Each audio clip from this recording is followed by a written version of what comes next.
Sure. Let me introduce Jim, who is a relatively new member to Peachtree. But during our event planning workshop in January, we were going around the room for what type of events we'd like to have, and he mentioned a TSD rally, and we all went, "Wow, that would be a great thing to do." And it turns out he's an experienced rally master with other organizations, and we scheduled a rally and a rally school for later in the year. But now that we've got a little bit of social isolation going on, we asked Jim if it was possible to move this up and do this mostly virtually. And he responded very quickly and figured out how to do this in what you see today. And so Jim's going to talk a little bit more about his background and qualification in rallying, but we really appreciate him stepping up to add another dimension of activity to our Peachtree events for this year. Jim, all yours. Okay, thank you, Gary. Appreciate the kind words. Good morning, everybody. Like I say, my name is Jim Feteke. I will introduce myself shortly, but hey, thank you, Diana, and thanks everybody for coming to this. Like Gary said, we had Diane, my wife Diane, and I went to the event planners workshop, and I sort of just basically raised my hand and said, "Is anybody interested in TSD Rally?" Because I really have enjoyed it. Haven't been around a group of people that enjoyed it as much as I did for a while, but I put my hand up and we got a very enthusiastic response, and it was very, very heartening to me to see that there was some interest in doing some of these events. And so I'm very, very pleased and privileged to be able to bring this information to you, and the idea is that this is the beginning of a journey for the section to start running some of these events with the overriding priority that they are fun to do. That's what we're trying to do with the group. So as we go forward, your feedback will be important in making that happen, but step one is just to give you an idea of what this is all about, because I'm coming from a standpoint of folks that might have run a couple. I know there's one person on the call who's run a lot of them besides me, and there may be some people that have no idea what we're talking about here. So I'm trying to reach all of you today with this information. So the first thing that I would like to do is I would like to acknowledge my former friends and rally partners in the Detroit region of the Sports Car Club of America, who gave me permission to take their content and adapt it for our use. And so Peter Rashenko and John Fishbeck were enthusiastic and saying, "Hey, sure, whatever you want to do, we're happy to help you develop the materials." And the picture at the bottom there is sort of the type of event we generally ran in Michigan, because the really fun roads in Michigan tended to not have pavement on them. So it was a little different experience than the experience that we're going to be creating for this club. This club, first of all, the roads are paved and the cars don't want to be out in the mud. So we're not going to do that. But then just give you, this is where my roots are, is in unpaved brisk TSD Tour Rally. So then the next piece is sort of, why would you even choose to listen to me talk about rally? I've been doing it a long time, since 1995. Not so much in the very recent past. When we moved out of Michigan, there was less to do, and in Georgia, there hasn't been much to do either. But I've won multiple championships at the regional and divisional level. I've won some tour rallies at the national level. And I've won the Press On Regardless TSD rally, not the performance rally, but the TSD rally. But I've won it twice, and once as a driver and once as a navigator. So I have the perspective from both sides of the car to help give you some insights into that relationship, which is very important to be successful at TSD rally. It's running with you're there. So as we go forward, there's going to be some natural breakpoints in here. So we will possibly collect up questions and do them. We will, but if I'm really off the rails and Diane sees there's like a bunch of people that are having the same question, and then she'll break in and do that for us. And I'm expecting this is going to go maybe 90 minutes. So we may, depending on how it's going, we'll put a break in the middle of it so people can take a break. So that's that. So let's get started. Jim, a few people have come in since we got started, and I just want to ask people to do what Diana requested, which is to rename yourself if you're on some device that doesn't have your name showing, so that we know who you are. And you can do that by putting the cursor over your image, find the little blue icon with 3 dots, and one of the items that'll come in that pull-down menu is rename. Thank you. Thanks, Diane. So what is a rally? And at its essence, it's really a couple of people in a car going to interesting places on interesting roads. That's really all you need. 2 people, maybe a group of cars, set of route instructions, fun roads and fun places to go, and that's all you really need for a rally at its essence. Now, it's always interesting to kind of put a competitive spin on some of these things. Some of us like to be competitive, and so you end up in performance rally, where it is a speed competition. The roads are closed. You go as fast as you can, and a lot of people enjoy that. There's also game rallies or adventure rallies, and those can be rallies where you get a set of route instructions and you have questions to answer based on your knowledge or what you observe along the way. Or it can just be purely luck-based. There's events called poker runs where you'll find checkpoints, you'll get a playing card, you get to the end of the thing, whoever has the highest poker hand wins. So there's all kinds of different events that you can have that are called rallies. In fact, we had a rally scheduled at Peachtree earlier in the year that got canceled by the COVID-19, and it was going to be just a progressive barbecue run, which I was kind of looking forward to that, but it wasn't able to be had. But the type of rally we're talking about today is something called a TSD rally. So what the heck is a TSD road rally? So TSD stands for time, speed, and distance. And the point is that if you have any 2 of these, you can calculate the third. So one of the essence of the events is there is mathematics involved, but you can use as much or as little as you can to nail and navigate the course. So we have 2-person teams, drivers and navigators. You can test these on public roads at legal speed. So these are not speed events. These are done on the road with all the rest of the people out there. So that's a strong consideration in how we set up these events. And the challenge is to stay on the course. It's laid out for you, and then to be on time and not be early or not be late. That's the essence of the challenge. And I'll emphasize again, it is not a race.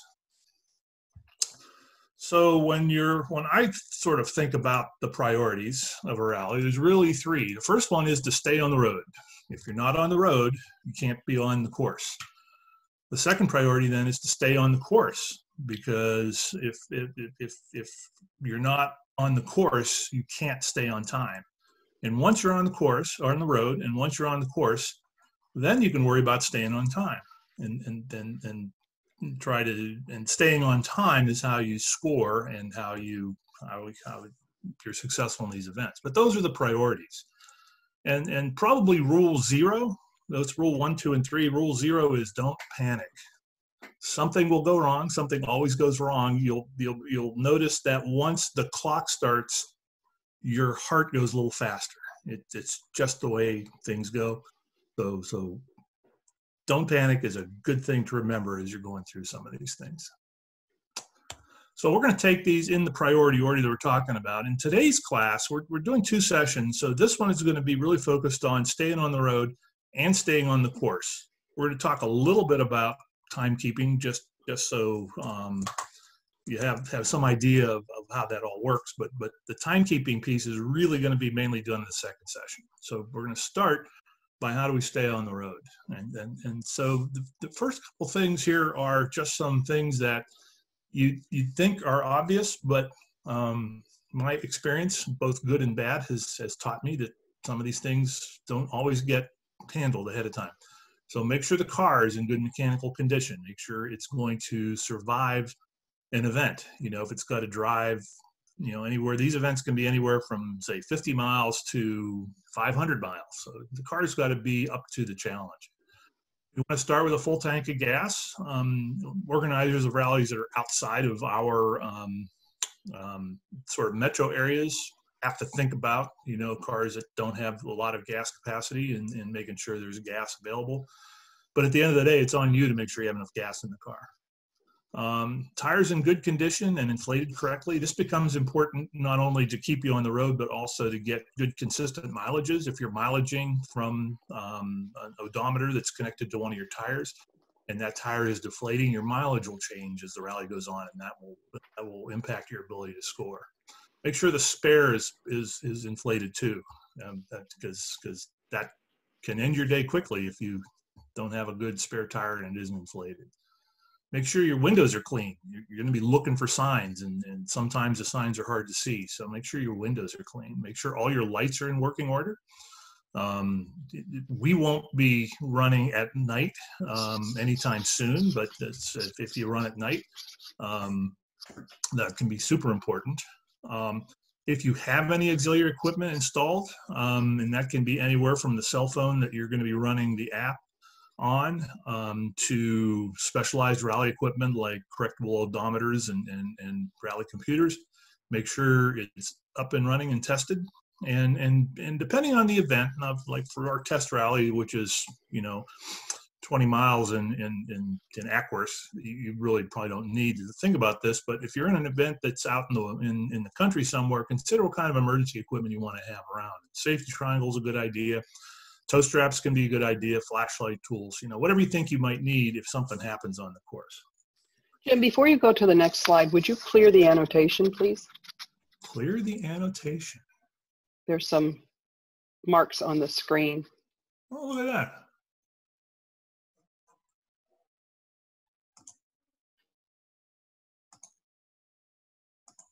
How's that? Thank you. You're welcome.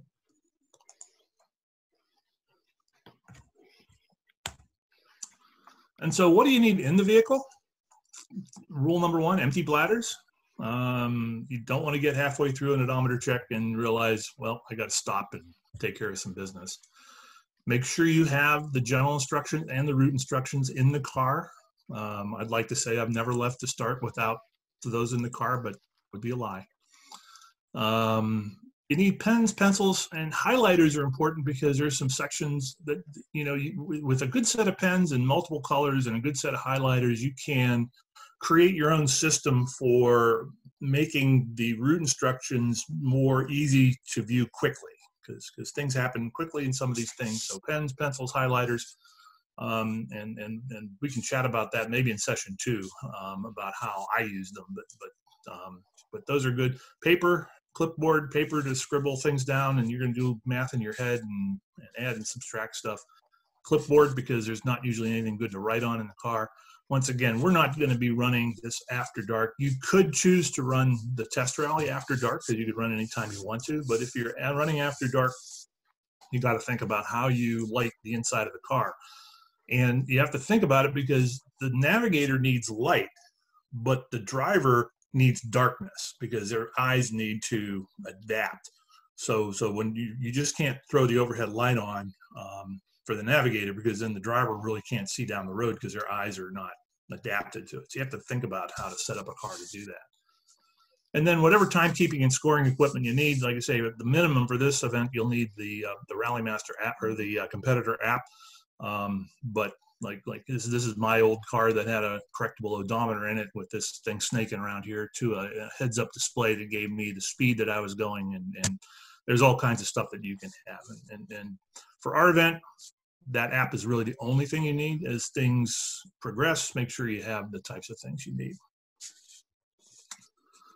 So timekeeping and scoring equipment, there's a few things you absolutely need to have. One is a watch or a clock that's set to official rally time.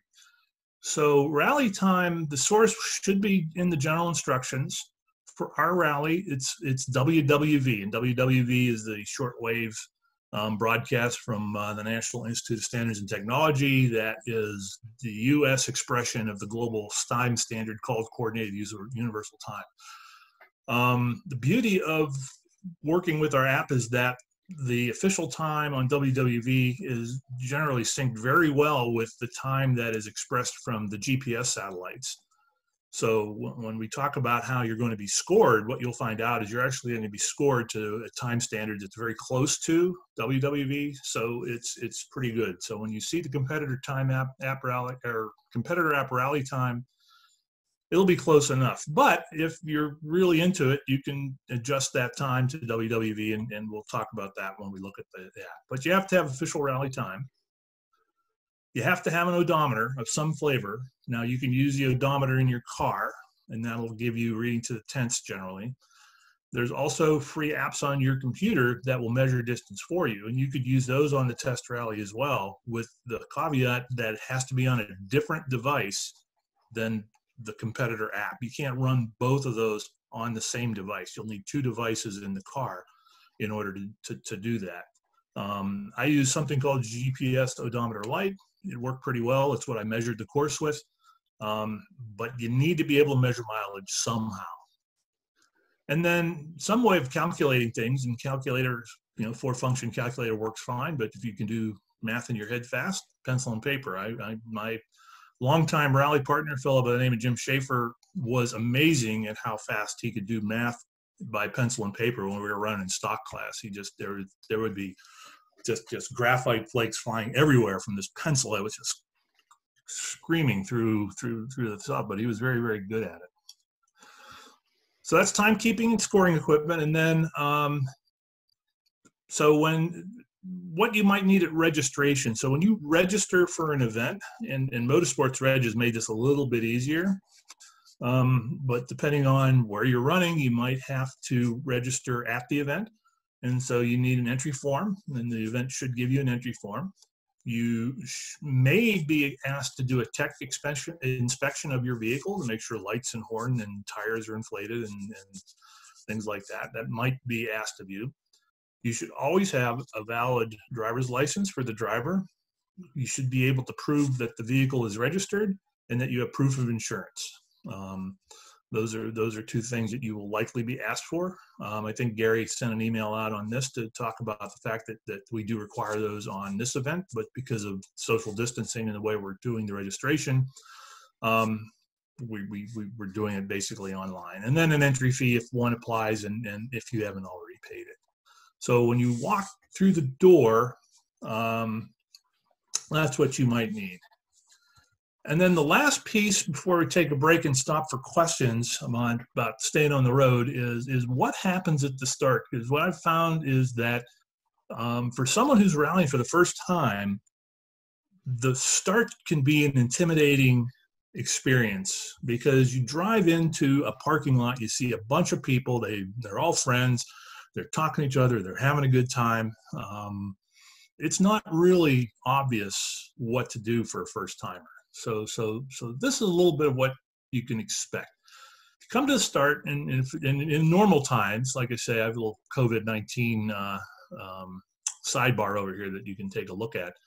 But generally what you would do is first thing you do, you go in there and ask one of those people walking around talking to their friends, where's the registration desk at? Find the registration. Because the organizers then will complete your registration if they need to. You'll get a car number and they'll give you the general instructions and maybe some other information too. Basically, we call it the packet. You can ask somebody, where do I get my packet? And they'll direct you to the registration table. Somewhere around that area, you should also get official rally time. If you don't have a watch or you need to set your watch, a good organizer might have WWV on their shortwave radio playing, and you can get synced right up to it because it gives you a beat. I thought about putting a little audio of it in here and I didn't. Maybe I'll do that for the second section. But they should give you official time. You will get the route instructions. You may not get them immediately. They sometimes will only give them to you like a half hour to 1 hour prior to the start. So you need to know when you're going to get your route instructions and where to get them. That's important. And then the general instructions will give you a start time. And this is important because one of the key concepts I want folks to come away with, there's a couple of them, but this is one of them. If you're a novice rally person, the most important thing that you can do to get a good score on a rally is know when to start. Know when to start a time section. That is number one. And the first clue you get is when you get the general instructions, because they'll give you a starting time. It'll generally be something in time plus your car number. So if they tell you it's like 1 o'clock plus your car number and your car number is 4, then your out time is 1:04 p.m. Hopefully not 1:04 a.m. It also could be called a car zero time, because that would be the time that a car zero would leave. So at 1 o'clock, car zero would go out at 1 o'clock, car 1 would go out at 1:01, car 2 would go out at 1:02. People will call it a start time, some people will call it an out time. It tends to be the way it goes. And then, like I say, most events are self-start. You'll usually have something called a transit zone when you start, and we'll talk about that a little later in following the course. So you don't have to wait until that very time to actually leave. You can leave early as long as you're not in a section where there's a time control, and you'll know where the time controls are because you'll get that information in the route instructions. So don't feel like that. There's usually a place to wait when you get to the end of where the time section starts, and we'll talk about all that. But that's the general piece here. So I'm going to take a pause here. That's basically what I had to say about staying on the road. Diane, do we have any questions coming in? I have a couple clarification questions I'm going to pose. One is, when you talked about having highlighters to help you follow the general instructions, yeah. Is there a minimum number? Is 3 the minimum number of different colors you would want? I'm trying to think when I use them. Usually 3 is a good number. Okay. More is better. More is better. I used to carry a pack of 5 that were in a little pocket pouch, and I'd have them in. Another pro tip: wear a shirt with pockets, because if you have pockets, you can get stuff out of your pockets much easier than trying to find them in the car. So I'd always try to have a shirt with 2 pockets. So and I had a nice sheet of 5 highlighters that would go in there. The next question concerns the odometer. You said that you can use the car odometer, but there also are odometer apps. Yes. For a regular TSD rally, are you measuring mileage to hundredths or tenths? And then for this virtual rally, is it going to be measured to tenths or hundredths? So that's in the generals. We measured it to thousandths. We're going to give you the odometer run in thousandths. The mileages in the route instructions are given to hundredths. The official times are calculated using mileages to the thousandth. But it's all spelled out in the generals. We'll go through that. Okay. And including signing a waiver is in there, virtually signing a waiver. Yep. Okay. And that for this virtual rally, car numbers have already been assigned, right? Correct. That was available in Diana's email. There was a download with a list of the car numbers, and we'll go through that towards the end. Okay. Yeah, that's all. And I don't have any other, I don't have any chat questions, and I do not have any raised hands. So I think we're clear to go. All right. Now that you can stay on the road, let's talk about staying on the course. This is the next priority in being successful at rally. So a few preliminary words about course following.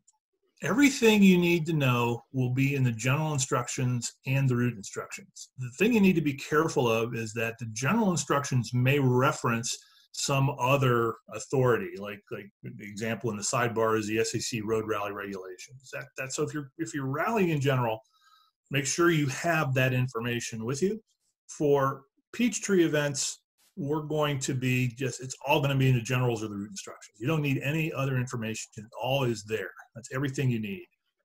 And then the event, I talk about the promotional video, should give you an idea about the style of the event. And we haven't talked about this yet, but There's really two types of TSDs that we deal with. One's called a tour rally, and the other one's called a course rally, also known as a trap rally.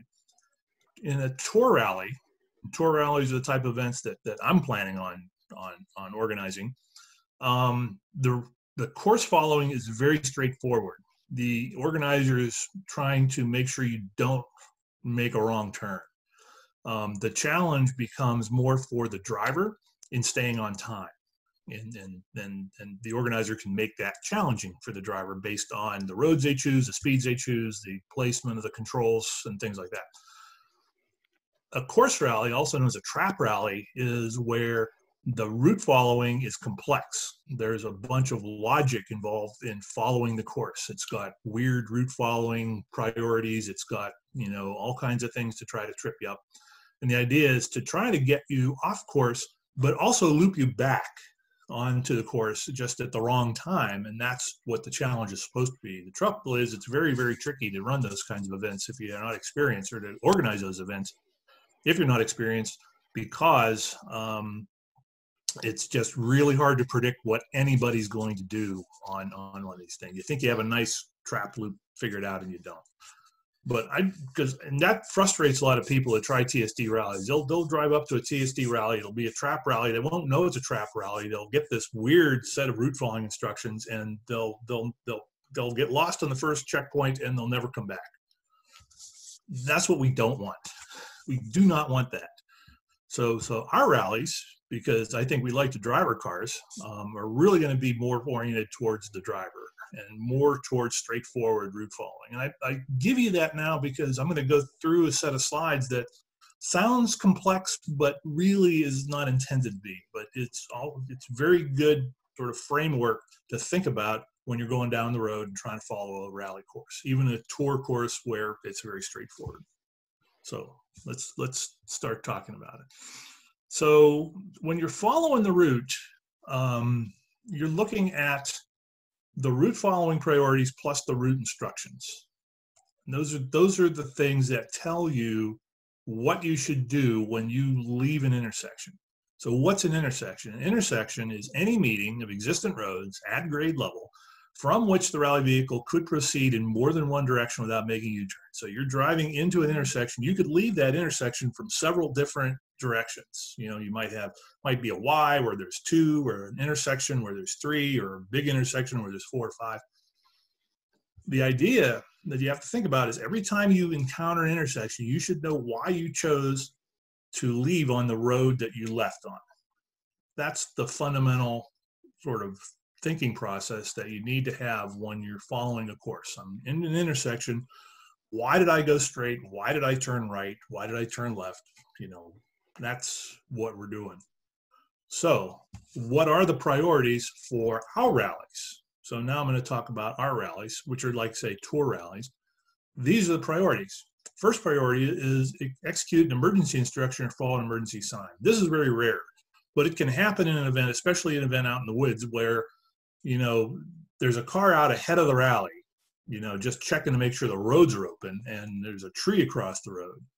He runs back, gets usually we used to use just paper plates, put a paper plate, nail it on a tree, you know, with some you know, instruction on it to say, you know, you need to do something different to get around this tree that's down. So an emergency instruction, emergency sign is number one. Very rare, but does happen. Then the next piece is you execute a route following action in reference to an official mileage. So if it says left at, you know, 2.67 miles, and you're at 2.67 miles on your odometer, and there's left, that you take that left. That's the next priority. The next one is a route following action without a mileage. So if you're running down the road and your instruction is left, the first time you see a left, you turn. And if you don't have any of those instructions, you follow the principal road. And let's just look at this sidebar, because this is a concept that we're going to talk about a little bit. And Diane, I'm just about ready to use the polls if you're ready to launch the polls. And if you can, this is where we would use them if they're available. So these are the ones that these are the 3 that I sent. Okay. And we're about to do the first one. But first of all, the principal road. the obvious continuation of the road on which you are traveling. If you are to leave the principal road, or if it's not obvious, you will be given route instruction. This is the concept of straightforward route following. It should be easy for you. It should be easy for you. Now, even a rally master who's trying to make it easy for you can just like miss stuff that a novice rallyist might interpret. So I want to emphasize the point about the principal road, and it can be defined by the road surface, official black on yellow curve arrows, center line, stop signs, yield signs, all this kind of stuff. It's the obvious continuation of the road you're on. So because this is an important piece, I thought I would give you some examples of where it may not be so obvious to you. So here's a question for you. And this would be a poll question. So which way does the principal road? So you're coming in this direction on this road, and you're encountering this intersection. There's two ways you can leave this road. Which way does the principal road go, and why? So Diane, if you can launch the poll. Oh, I got it on my screen. There it is. There you go. And okay. Go to the right. Half of the folks have voted. Yeah.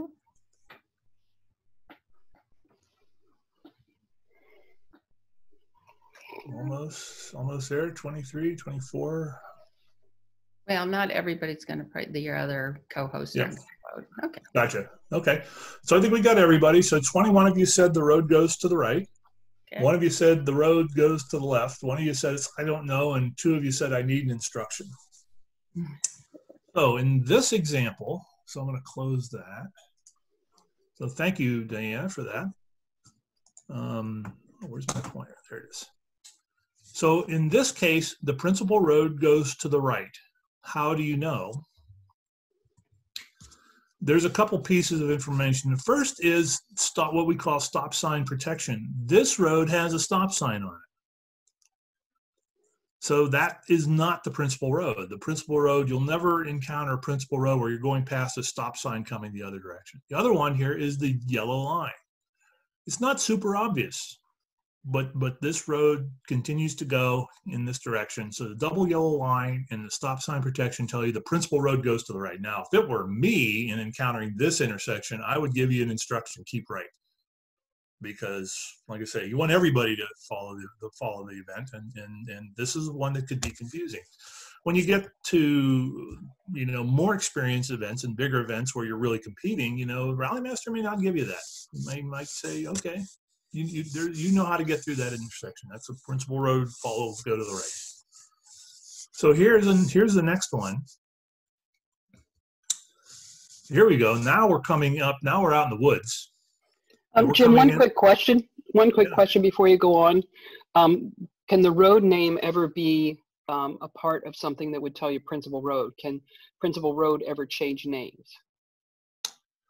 The name of the road, if you look at the definition, which we'll go back to, road name is not one of the factors of defining the principal road. The road name, because the road name could change to the left, like the name of the road could be the road that goes to, if we go back to our example,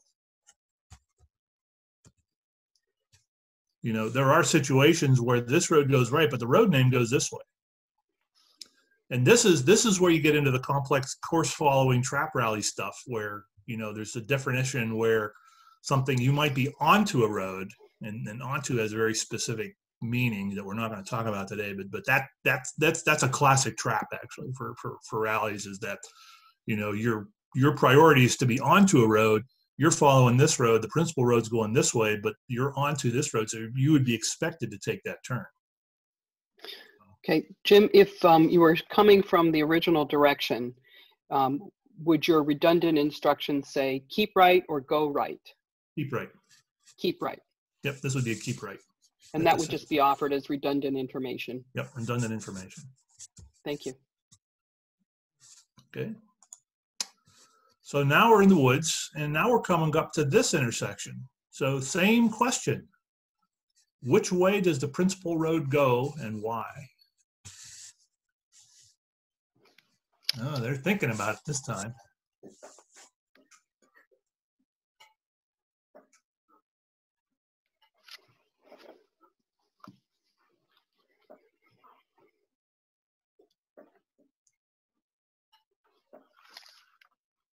So now we're up to 23. This is interesting because about half of you selected straight, about half of you selected left, and 2 of you said, I need instruction. And based on, I can share the results. How about that? Oh, you are sharing the results. So yeah, so half of you said straight, half of you said left, half of you, and 2 of you said, I need instruction. So based on the information you have here, 2 people got it right. You need instruction here. It's not obvious, okay? Now, as you're getting closer to this intersection, what you will find, oops, let's see here. If you look right here, you can't see it in this picture, but as you get close to the intersection, there actually is a stop sign buried in the weeds here on Fitz Road. So if you were encountering this intersection, and once again, this would be one where if it were me and I was doing a fairly novice-friendly rally, I would give you keep left here. But if I wasn't, that principal road goes to the left. Notice again, straight as possible is not, straight is not a route following priority for principal road. Don't just go straight because the road goes straight. This case here, the principal road's going to the left. Okay. You got stop sign protection here. It does not have to be the road going straight. So this is one I wanted to have an example like this because I think this is the classic one that people miss. They think straight as possible is the principal road. Straight as possible can be a priority, but it needs to be said route following priority is straight as possible. This isn't it. This is following the principal road. So I got one more. So what do I do here and why? So this is actually on, you're going to encounter this on the practice rally, and you're going to be looking for a left at Pittner Road. And then this sign up here, this is Pittner Road right here. It says Pittner Road. You're coming here, you're looking for left on Pittner. I think this is the 3rd of the 3 polls, so Diana, you can launch the last one. What do I do here?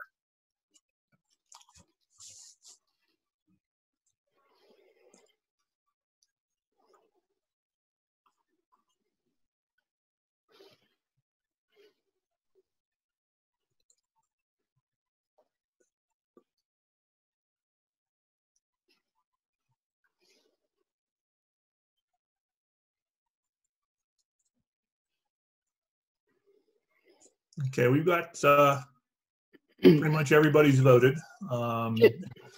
Jim, before you go with those results, if you gave an instruction at the last example at Fitz Road, would it have a mileage associated with it?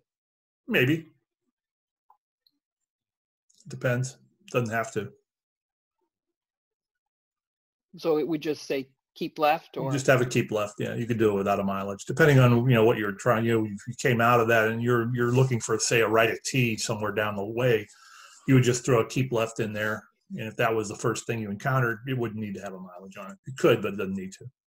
Okay, thank you. So anyway, so here we had 2 follow the road to the right, 20 follow the road to the left, and indeed the principal road goes to the left here, even though yours and this is a not unusual mistake to make in the heat of competition if you're trying to stay on time, where you're looking for a left on Pittner. And what you have here is a offset intersection. This side road left sign here actually is Pittner Road, and that's the turn you're looking for. So there's a clue for you for the practice rally. But someone will become flying around here. They'll see Pittner. They'll forget they're supposed to be turning left on Pittner, and they'll just take the right because they get anchored in on the sign, not on the direction. So that this is once again not a thing. And once again, principal road's pretty obvious here because you got the double yellow line and you've got a yield sign over here, which is protecting that road to the right. So there's really no reason to turn right here. And you'll find that you'll get this left side road left is down in this area.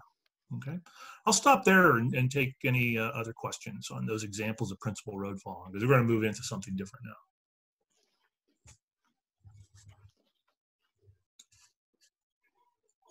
We don't have any chat questions, and we don't have any hands raised at this point. All right, then let's The keep, couple of questions that came up, I fed you in real time.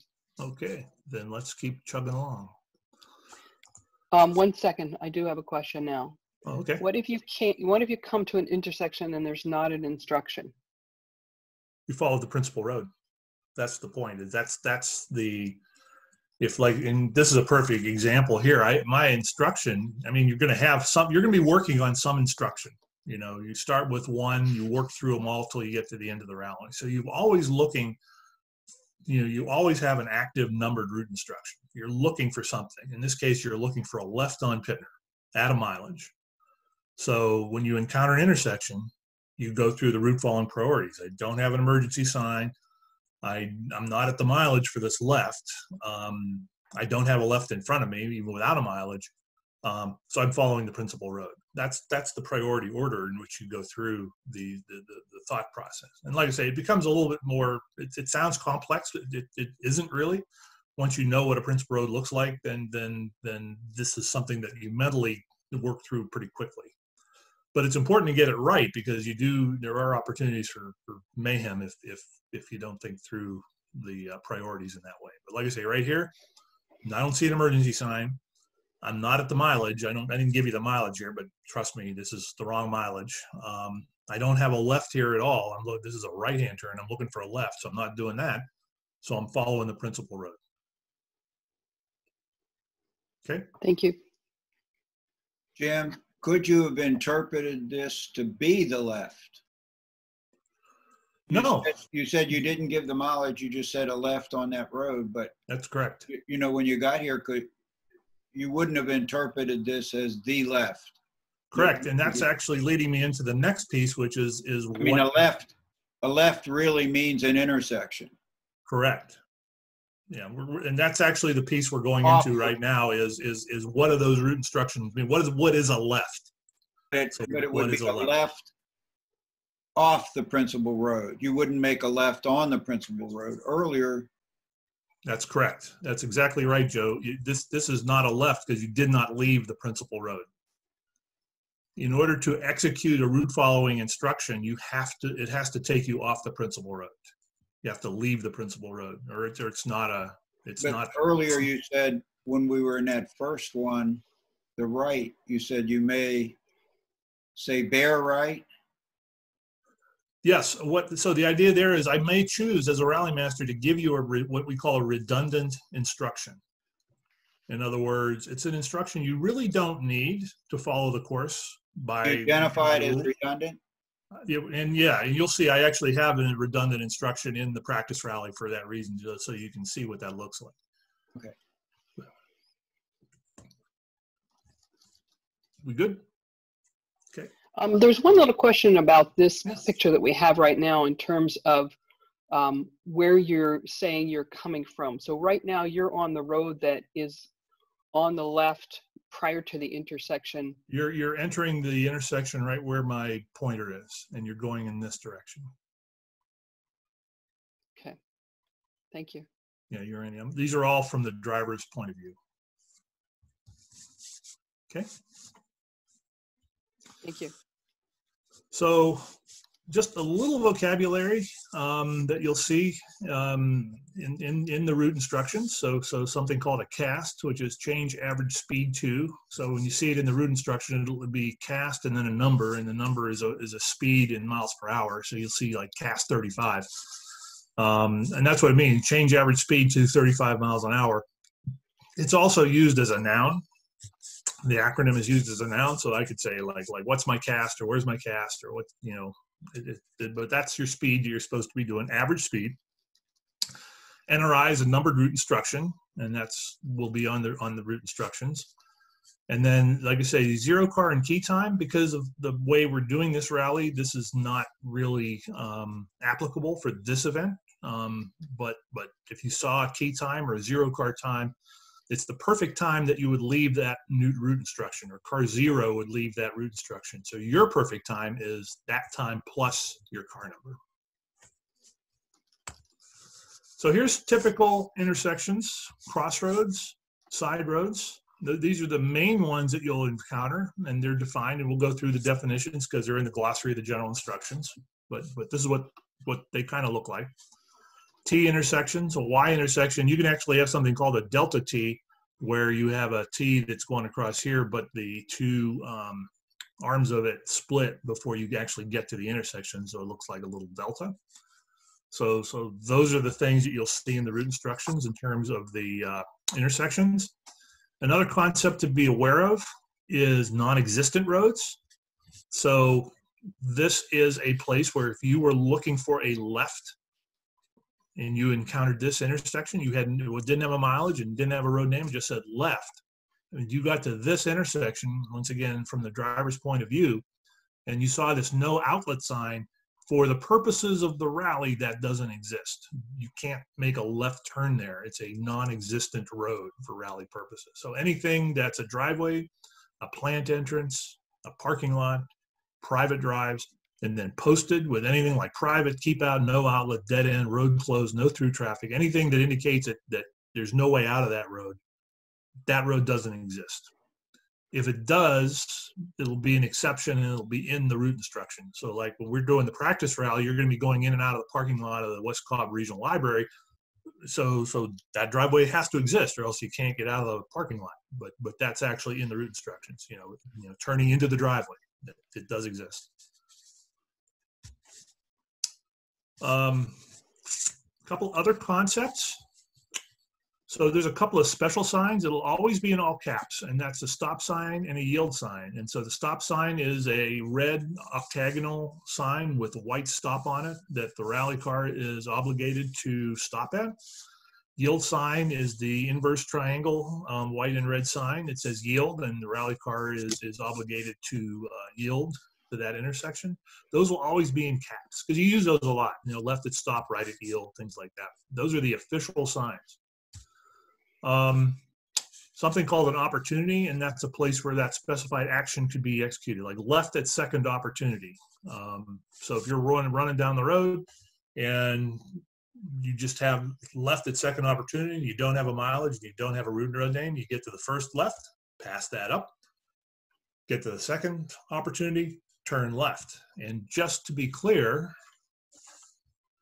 this is not an opportunity. If you see a left here, and this is another common sort of novice mistake, is that you'll be looking for left at second opportunity. You're running down this road, and this is the first one you encounter, and you say, okay, that's my first opportunity. I take the next left. That's wrong. This is not an opportunity to turn left because that road doesn't exist. So I wanted to point that out. That has to be a place where it's specified action could be executed. You can't execute it if the road doesn't exist. And then another one that's interesting is that street names or sign names are in quotes. So you'll see sign names in quotes, but they don't necessarily have to be complete. So here's a sign that you might use to do something like start a transit zone, end a transit zone, do something at this sign, have a route following action like after the sign. You could reference this sign as school bus, just those two words. You could reference it as stop ahead, those two words. You could just use the word stop, but it would have to be in lowercase in quotes because it's not an official stop sign. But you probably would not do that to avoid I would confusion. never do that. I would never do that. I would absolutely never do that to you. But Thank you. it could be done. And just to let you know, it could be done. I would not do that on it. Certainly, I think as the section progresses and is looking for more challenge, that's when you start to throw some more challenges. And so what you would use that for is say, you know, pause 10 at stop, you know, but the stop is in quotes. So if people start pausing 10 at every big capitalized stop sign, then they're going to get late because they're going to be running. So you could put little timing challenges in there that don't take you off the route, but that's later. That's not now. You would never see me do this. I might do stop ahead or I might do school bus, but I wouldn't do just stop. Thank you. And then the final one is that things in the route instructions that are in parentheses are helpful hints. They aren't required to follow the course, but they're helpful. So, stop there and ask for any questions.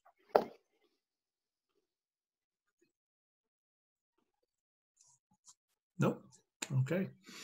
Then let's keep going. So now it's just some tips for the driver. It's always good for the driver to know what street you're on. That's just good practice, because your navigator may ask you, if they get kind of lost in instructions and they don't exactly know where they are. It's always helpful if you know what street you're on. And it's always good to repeat the instructions back to the navigator so that you make sure the communication is clear. That's the communication piece is tough. And maybe most importantly, don't try to do the navigator's job. Don't, you got a job. Stay on the road, stay on the course, look for the signs, stay on time, drive the speed. Don't do their job. Navigator, same deal. So now you got to look ahead in the route instructions for at least one past the next one, because what you'll end up with is quick instructions, like left at T and then a right, and the right's a 10th down the road, and I don't know, this happens. So what's NRI? What's that? What is NRI? Numbered route instruction. Thank you. We that was in 2 slides ago. So the NRI is going on, and you have a quick left at T and then a right at 2/10 down the road, and you don't realize it was 2/10 down the road until you're 5/10 down the road, and then you're like, oh, I'm off course now. So a good thing, and this is another thing you can use the highlighters for when you're going through the route instructions. If you see quickie instructions like that, you mark them in some way so you remember that you got a quick instruction coming up. That's good practice for a navigator to mark up the instructions that way. Make sure you're giving clear and unambiguous instructions. Like, your other left is a bad thing to say to a driver. Don't say that to a driver. As you're going down the road and you may have long distances between instructions, kind of remind him and really you as a navigator to keep it up, and you'll just say, your cast is 36, you're looking for a left at T at that such and such a road. Just repeat it, so you're both looking for it. Don't get there. And of course, don't try to do the driver's job. Your job is to really stay on the course and then stay on time. And you ought to be telling the driver if he's early, if he's late, and if he's on course. That's your job as a navigator. Okay. But, oh my God, it does happen. What if we're off course? Step number 1, don't panic. The system is set up that you can recover from this. Don't panic. That's step number 1. Next thing, stop. Don't if you're digging, if you're in a hole, stop digging. Stop the car. Then what you do, you have to turn around and retrace your path to the last point you knew you were on the course. So wherever that was in the route instructions, you knew you were on course. That's what you have to go back to that. And it's important. You need to measure that mile. How far did you go in that off-course excursion? Because then you have to subtract that off that off-course mileage to recover that official mileage. You have to get back on the right mileage in order to continue on the event in a good way. And you'll also have to figure out how late you are now based on when you should have left. And this is where some of the timing calculations, which we're going to talk about in the second session, will be there. But the important piece here is take a time allowance. Time allowances are easy to do. They don't cost you anything in terms of your score. If you're late, take a time allowance. Always take time. Don't try to race back to get on time. That's a bad idea. That's dangerous. And you tend to make the mistakes start to pile on if you try to get back on your time. Take the time allowance. Just do it. You're not happy about it, just do it. Keep calm in the car. The next thing is learning to do an odometer correction factor. And an odometer correction factor can be important because your mileage may be different than the mileage that the rally master used to measure the course and what is then the official mileage.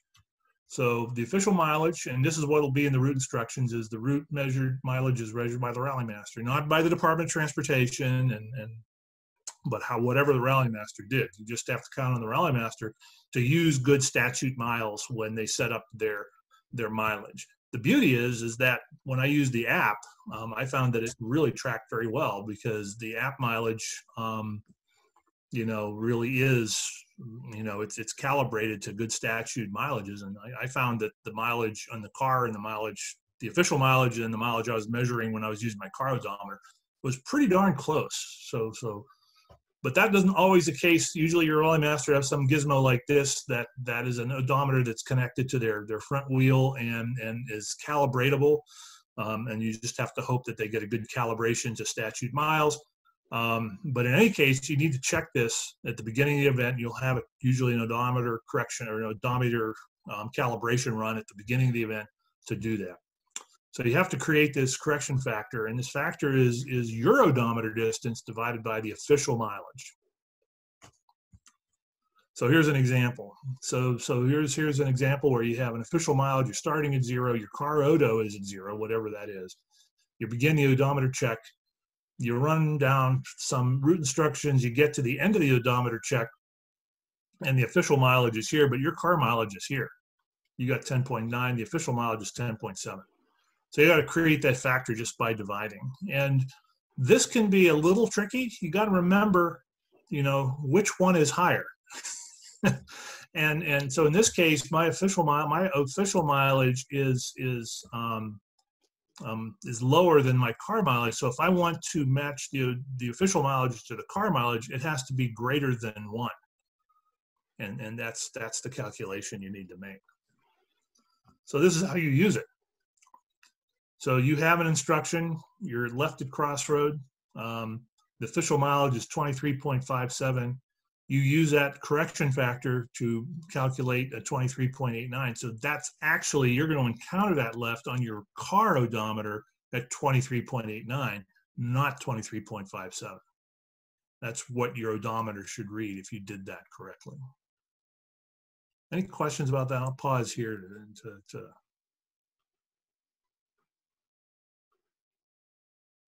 We don't have any hands up or any chat questions. Okay. So now here's a question where you have a route instruction where you're doing a cast change. Whoop, there we go. What? Let's go back to that thing. So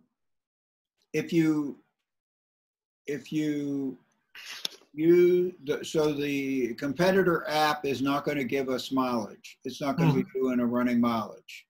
Yes. Well, no. It is not. You need another odometer. Either use your car odometer or another device with an odometer app going. Okay. The odometer app you referenced, odometer something light, would that have to be adjusted too? Or is that? Yeah, that would be whatever mileage you're running on in the car has to be adjusted to what the official rally mileage is. They're never going to match up. They're never going to be exactly the same. And the official mileage is the one that you're going to get in the route instructions. So whether you're measuring with your car odometer or whether you're measuring with your app, you have to know what this factor is. It may be very close. It may not be, you know, depending on if you're in stock class and you're not really calculating the thousands, you might be close enough. I mean, but you have to know if you go 50 miles down the road, those turns will start coming up like 1/10, you know, 1/10 and a half in different places. And so you want to be able to know that you're measuring to the official mileage. That answer your question, Joe? No, not really. Thank you. All right, well, we can think about it. And here's another example. So I'm going down the road. I have a route instruction with a cast change, and it might be at that school bus sign. I might say cast 35 at school bus sign, but I don't give you the mileage. So you have to calculate that official mileage so that you know what speed you're running. So you have to take the official mileage.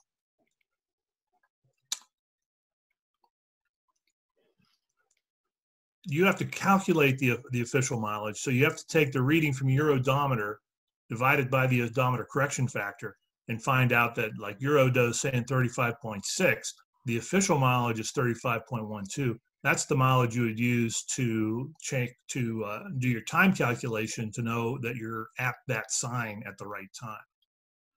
That's what you mean here. The question is, can this adjustment be done before the rally or at the rally?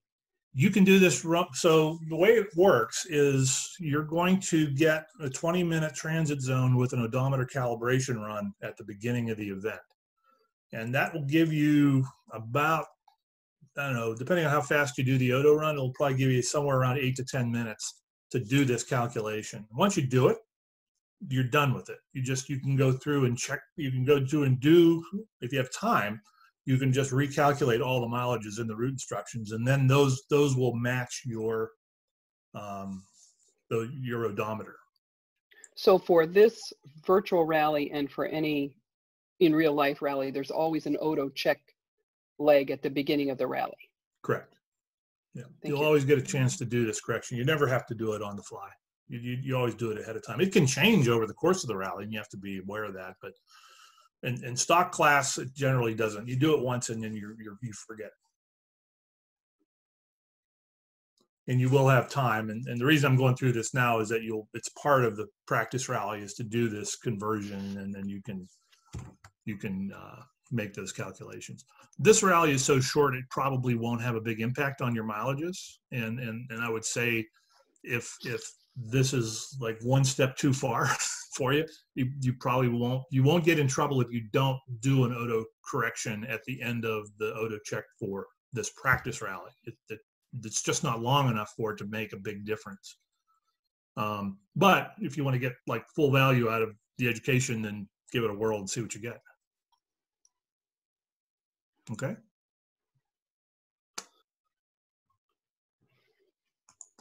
This is, if you're stuck with your car odometer, which generally only reads in tenths, this is an interesting way of getting a good correction factor. And what you end up doing is you have to take multiple mileages. And what you'll find in the Odo check, we'll go through it, is there's what we call sign observation. The instruction will be observe a sign at a mileage. And that's strictly there to give you these mileage hacks. So you can read your odometer, you know the official mileage, you get this calculation. If you get 3 or 4 or 5 of these things and you sum them up and divide them, you actually get a pretty decent correction factor. In this example, what they ended up with a correction factor of 0.9494 when the optimal was 0.9434. They're only 0.5% off. And if you're running in stock, that is fine. You'll be fine. Jim, for longer rallies, they're frequently, like if it's a multiple day rally or a 500-mile rally, there frequently would be a second opportunity for an Odo check. Yep. At the beginning of the day, you get you'll get an Odo check at the beginning of the day of the rally. Sometimes you won't get an Odo check at the beginning of a section, but you'll often get a long transit at the beginning of the section. You can use that as an Odo check to do it. Because what will happen is the rally master may not run the rally. He may not measure the rally all on the same day. He may measure the first part on a day when it's sunny and 70, and the second part on a day when it's raining and 40. And then it'll change the mileages to some extent. So it's always good when you get a transit to make sure the mileages are, that your factor isn't changing. Yeah. One other quick question. Yep. Will the rally instructions always include the Odo correction instruction and how to use the correction? No, they will just give you an odometer. It'll tell you when the odometer calibration is. It will always give you a few sign hacks along the way, and it'll give you the mileage in thousands, and it'll give you all the data, but it won't tell you how to do the calculation. Okay, for the virtual rally that is going to come out of this, will that information be there? No, it's not in there. It's here. That's the purpose of this training. That's the purpose of this training, and that's the key. Right there is the key. That's the equation. Okay, thank you. Mm-hmm. Okay.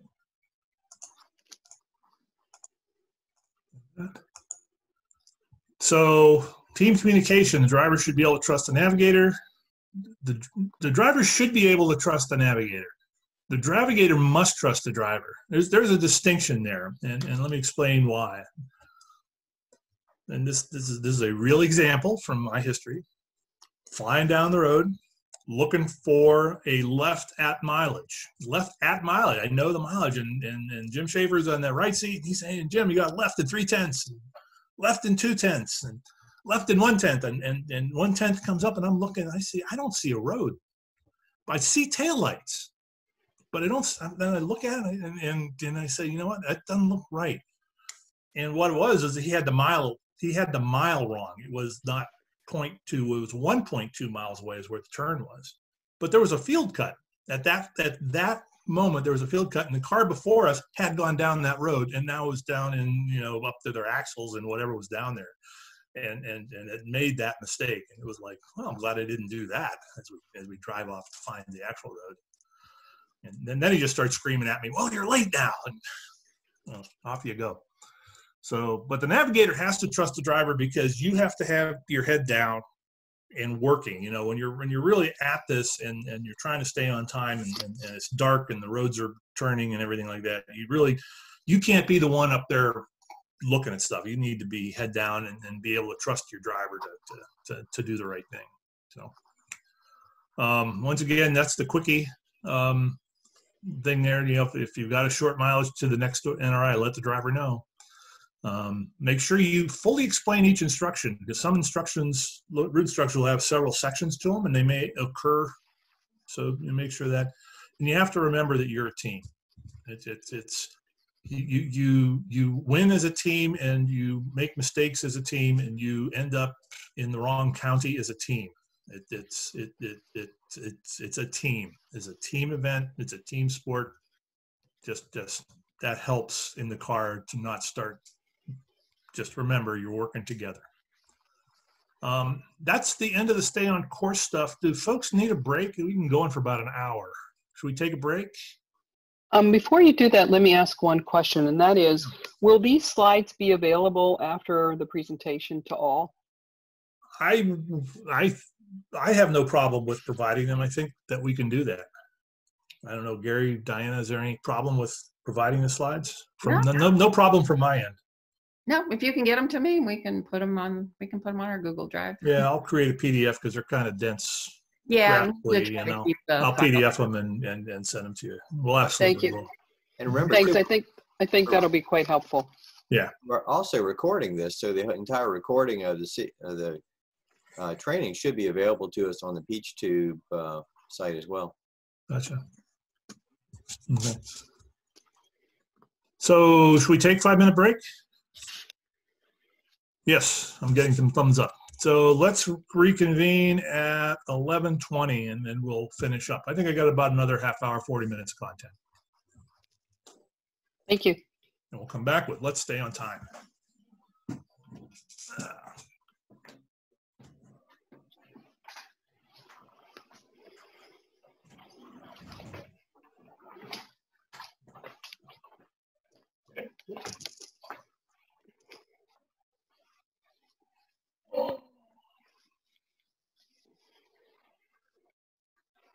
I get excited.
You know, one of the beauties of working with rally people on pretty much anything is that everybody always knows exactly what time it is, because all of our watches are set to WWV and everybody's reading the same time. So when you say you're going to be back at 11:20, everybody's back at 11:20 because they all have the same watch.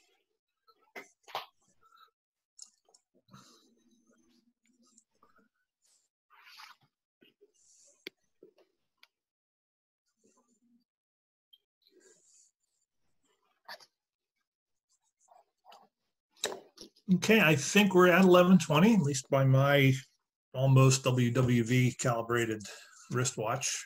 So we're going to continue on here and with what we need to know about timekeeping. And like I said earlier, the second session, we'll go deeper into keeping time, because it turns out that rally is a weird sport in that the less experience you have and the less equipment you have, the harder it is to do these calculations. You know, if you have a good rally computer, a lot of this stuff is done for you, and it actually makes it easier in the car. But as a novice, it's a little tougher. So, but there's some tips and tricks and ways to deal with running the way you do. But there is some stuff that is needed to sort of be successful on the practice rally, and just the concepts you need to know ahead of time. And the first one is sort of, what is a checkpoint? So how do you know if you're on time or not? And how does the organizers know if you're on time and how on time you are, and how do I score you? So you encounter what's called a checkpoint. It's also called a control, and I tend to use those two terms interchangeably. So checkpoint, control. And when you come to a timing control, the following things happen. Your car number is recorded, your arrival time is recorded, and in most cases, you'll receive the information about your performance in something called a critique, which I'll talk about in a little bit later. Now, like you say, the sidebar will tell you historically how it has been done when you have people at checkpoints.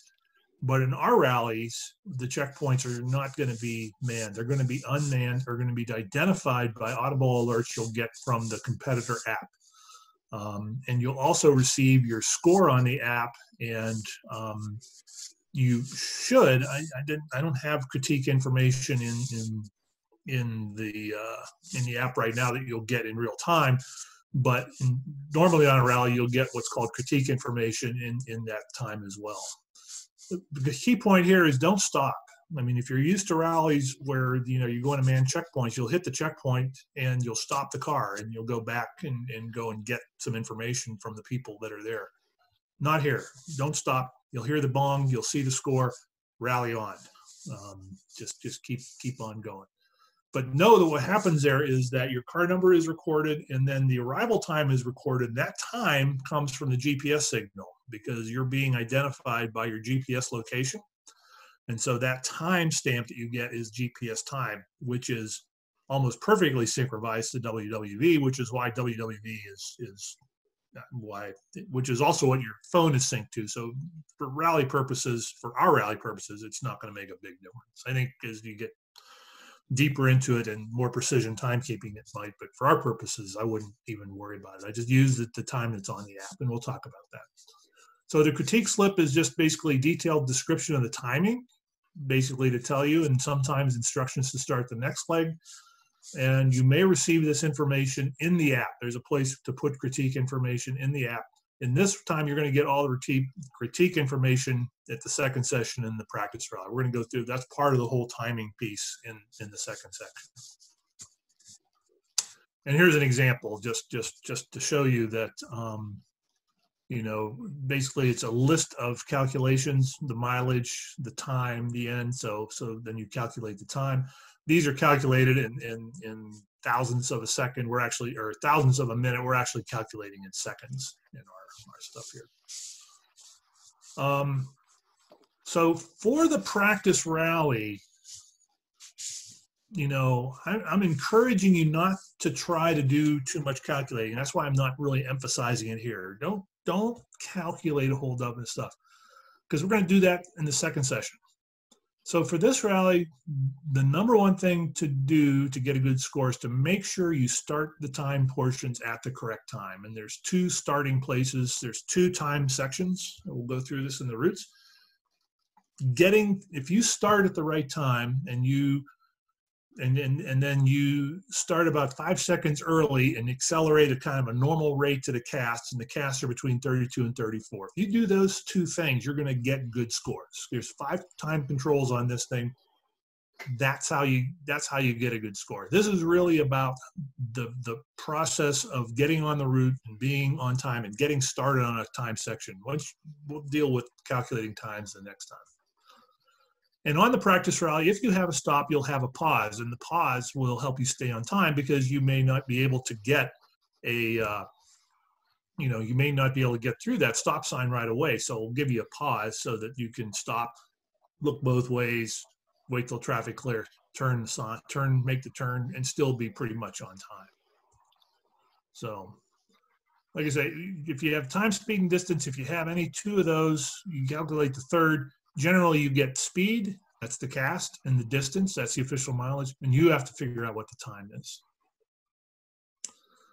So how do we get started correctly? You have to know something called a transit zone, and that's a part of the rally route where there's no timing controls and no speed needs to be maintained. And you'll either get an exact time or you'll get a restart time. And so in our rally, they'll look a lot like this: begin transit zone of 40 minutes and 21. So if you're car 2 and you're starting at 1 o'clock car 0 time, and your time here is 1:02, then you leave here at 1:42. You just add 40 minutes to get to this point. And there's no speed in here. You just drive whatever it takes. You get 40 minutes to cover that mileage. And then once you get to the end of that zone, now you'll get a cast, and now you're on time, and now you're looking for controls. So that's a transit zone. And we'll go through it again when we go through the routes. A free zone is a little different because a free zone is you're actually still on a cast. You're on a some time portion of the rally, but you're told you will not encounter a control. So if you want to run a little early, you can, because you know you won't have a control, but you're still on a cast, and you'll have to calculate the right time. When you get to the end of the free zone, you have to be on time again because you're going to encounter a checkpoint or a control. You need to be able to do that. So generally in a free zone, just drive the cast and you'll be okay. And there is a free zone at the end, but it's after the time portion. And then finally, well, there's pauses, and that's time you just add to your calculated time. And like I said, I'm using it to compensate for a stop sign here. So you'll see, left at stop, pause 15 seconds. You just add that to your time.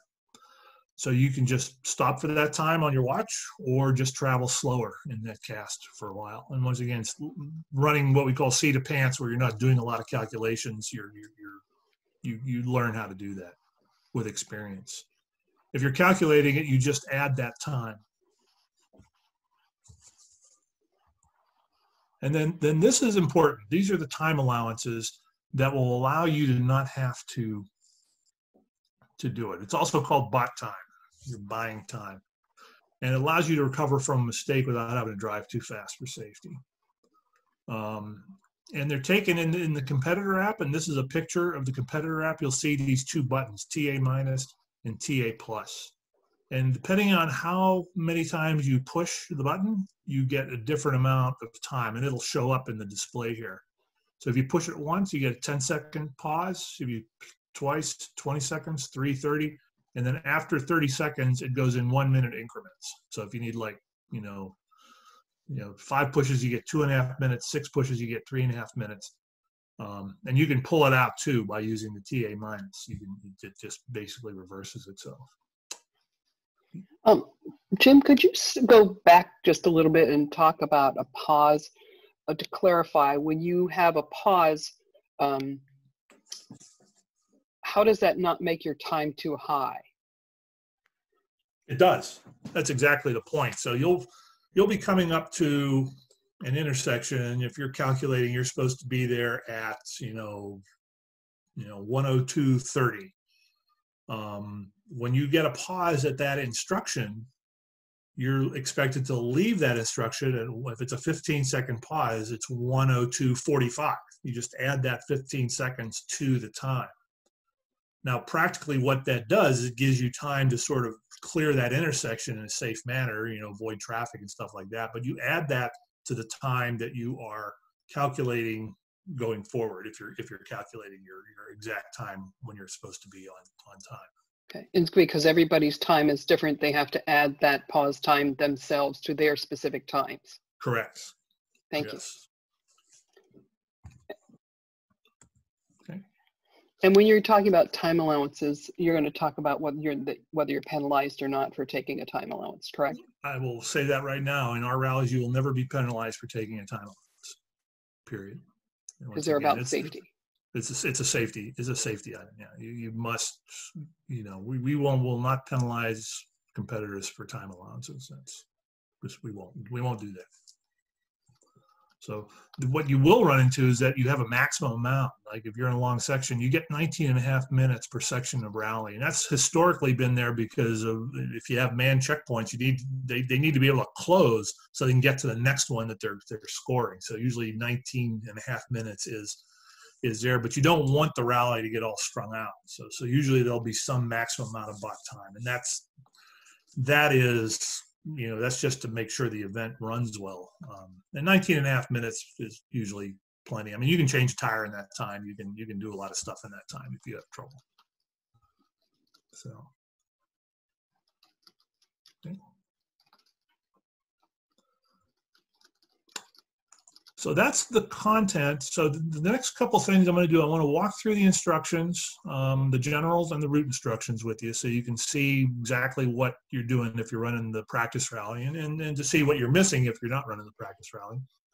And then we're going to talk specifically about the app, and that'll end the session. So I'm going to. Jim, I've got one more clarification on buying time.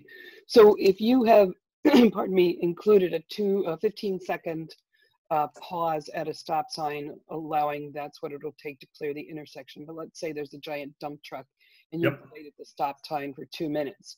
Then that's when you need to know that you've been delayed 2 minutes, buy 2 minutes, use a time allowance of 2 minutes to get you back on your rally time at no cost to you and your score. That is correct. Okay, thank you. And the thing to understand is that you can't kind of tune that. I mean, you take it in these increments, and then you're responsible for figuring out what your new perfect arrival time is, you know, at a checkpoint, to make sure you hit the checkpoint correctly. So you have to add that time to either add it to your calculations or just note it on your watch so that you can start going. Like to that example, you know, that dump truck may be going 10 miles an hour. And so you can't run the cast that you want to run, and you're on a double yellow line, so you can't pass them. So now I have to buy time in order to compensate for being slowed down by that much. And you can do that. The trick is then making sure that you're actually at the right time. So that's sort of the game. And like I say, seat of pants, you learn how to do it. Once you start actually doing calculations, then you just add it to the calculations and figure out where you're supposed to be when. Like I said, that's next section. Jim, if you have that kind of unavoidable delay and you have 2 hours to run the rally, but now you've had to buy 5 minutes at traffic lights and stop signs, and you're over the total 2-hour rally time and you're at 2:05, how does that work? Well, once again, that goes into whatever the rally master decides is the maximum amount of bot time that you could have for an event. So if you're on an event and you're the last car, let's say you got 30 cars and they're leaving apart, and they're starting from 2:01 to 2:30, and they get in at say 6:01 to 6:30, that last car has 19 minutes of bot time. So the actual, you know, end of the rally would be whatever that would be, 6:50 or 6:49.5. That would be kind of the last car, you know. And if you're the rally master, you're waiting at the end for the car, and you get to 6:49.5 and the car isn't there, well, hopefully you've got a sweep car that's kind of making sure that they're okay. But that's when sort of, okay, I can start scoring now because the rally is over for all intents and purposes, and that car didn't make it in. And they can make it in later. They'll just have taken, they'll just have taken a lot of time allowance, and you can still score them when they come in. So there's not a really hard time when the rally ends. Okay. And is there a constraint on equipment that you can use for this rally that we're going to do? If you're running seat of the pants, can you use a calculator or not? You can do, on this practice rally, you can do whatever you want to. We're not going to create classes for the purpose of the practice rally. If you want to use a odometer app, that's fine. If you want to use a calculator, that's fine. However you want to do it. When we start, putting on rallies that where we're going to have winners and we're going to give out prizes, I think for my Peachtree leadership colleagues, we'll have to decide what those classes are and how to define them. That's on us to figure out how to classify in this new era. It used to be easy. It's stock limited and unlimited, and those were easy. I know what they are, but now with apps and iPads and things, I'm not sure. We'll have to work. I think as a chapter, we'll have to work through what the classes are for timekeeping for going forward. Thank you. But for now, do whatever you want. Like I say, calculating on this event will not be necessary to get a good score. I ran it by myself, and I got 4 points and 5 checkpoints. 4 points and 5 controls, just because I knew when to leave. And I knew, okay, 32 miles an hour, you can do it. It's not that bad. Okay.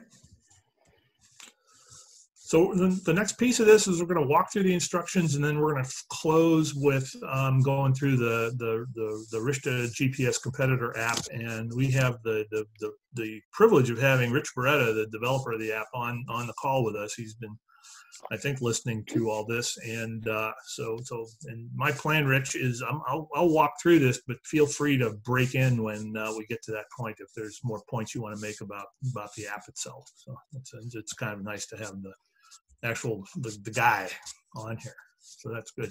So I'm going to unshare for just a minute because I'm going to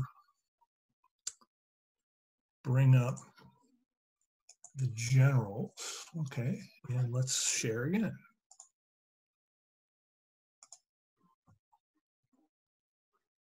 Okay, and I need to get edits. Now view.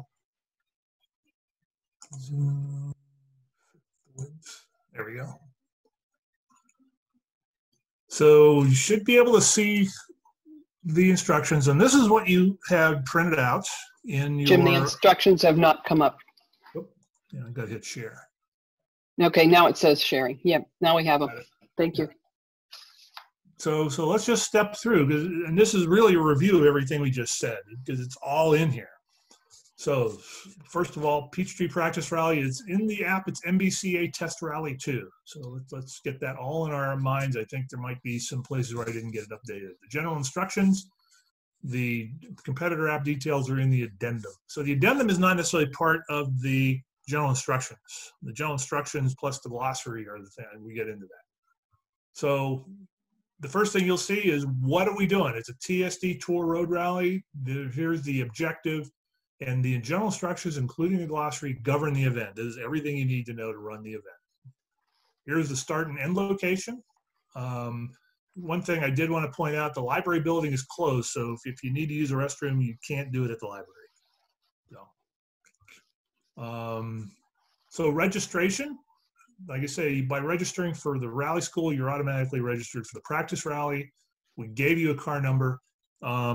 We gave a car number to each participant. So if you have 2 people registered that are here today, you got 2 car numbers and you can run it twice. That's okay too. We can, you might want to run it once and try it again if it didn't go well the first time. So everybody got a car number and everybody can run it. You receive these by email. You do need to be able to either print them out or look at them on a device for the Navigator to be able to use them. That's different. Generally, you would get these, like I would print out a big stack of paper and bring it to the event so everybody had that we're social distancing now, so it's on you to print them out. So you can start running this anytime it's ready now. You could go run it, as soon as we get out of here today, and we're going to close it at 5 p.m. on Sunday the 17th. The second session will be the evening of Sunday the 17th, although I don't think we've selected a time yet. And the competitor app will define your starting time, and we're going to talk about that a little bit later. And here is all the stuff we talked about: route instructions, NRIs, and the fact that all the things we talked about, quoted from a sign, stop signs and yield signs and parentheses and non-existent roads, all that stuff is right here. Always good to read this because it can be different for different rallies, but this follows very closely what we talked about during the class. You'll usually get something around the course measurement. And this is for, if you get into higher precision timing, this information can become useful. So I ran the event in my Mercedes SLK at or above rally speeds. I had my tires inflated with this special mixture of nitrogen and oxygen. Conditions were cloudy and cool, and I used this GPS odometer app provided by Tappy Apps using GPS data from my Apple iPhone SE. You'll also see if I start mileaging with my 547, it'll say time-wise 547B with a sensor driven by the right front wheel or the left rear wheel, or however you do it. That detail can be important once you get into more precision timing. I measured the mileage to thousandths. Mileages are rounded to the hundredth. Odometer check is listed to the thousandths. This is just details around the measurements. For our purposes, they're less critical for running well, but if you are really trying to do very, very high precision timing, then this information can be useful. Here we go with the priorities. These exactly came out of the thing: emergency signs, route following actions with a mileage, without a mileage, and follow the principal road. And now you all know what the principal road is. Points of action. We didn't cover this in the class. And once again, this is information that's more important for precision timing purposes, but a point of action is the location at which a mileage is taken. And so if you get a instruction with a sign, that mileage is taken at that sign. So if you are trying to measure the course accurately, that measurement was taken at that sign as your front wheels pass that sign. If it's a turn, there's an apex of the turn, as near the geometric apex as a turn as possible. That's if you have like a right on a road and you don't have a sign and somewhere at that turn apex. And if you're going across an intersection, it's at the center. So that's what we call the point of action. When you see that mileage in the official mileage column, it's where that mileage was taken. Pauses are in form of seconds. P6 would be I would actually say pause, actually 15 seconds in the pause that I'm going to give you.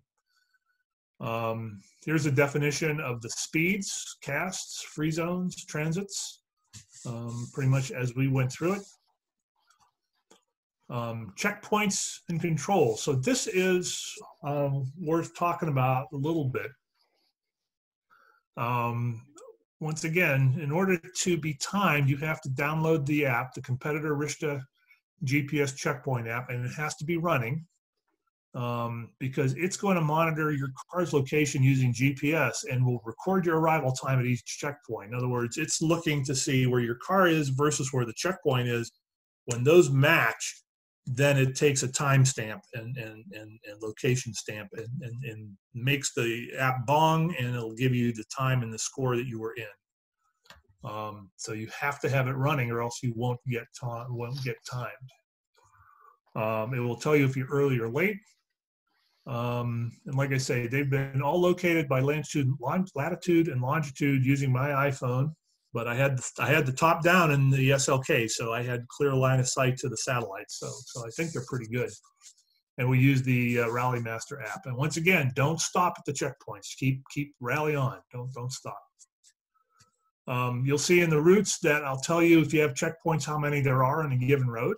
That's just helpful information. If you see 2 CPs, then you ought to hear 2 bongs before you get to the end of that road. And that's just to help you deal with that.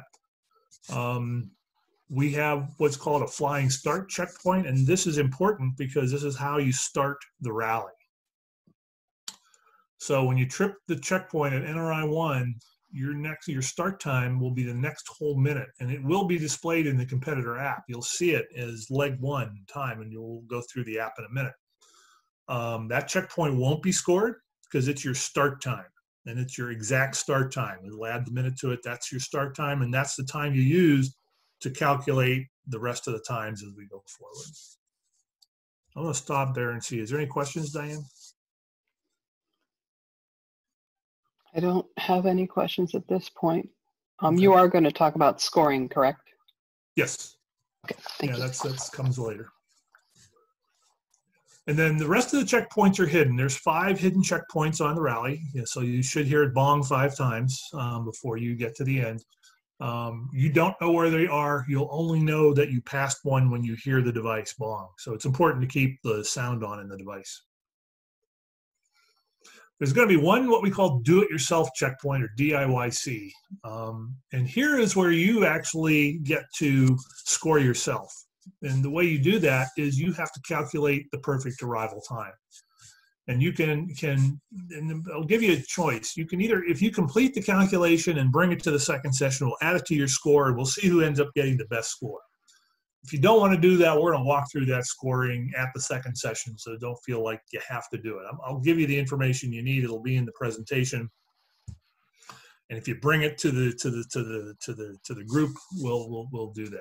You don't have to do that calculation at that location in there. You can just note the mileage, rally on, do the calculation later.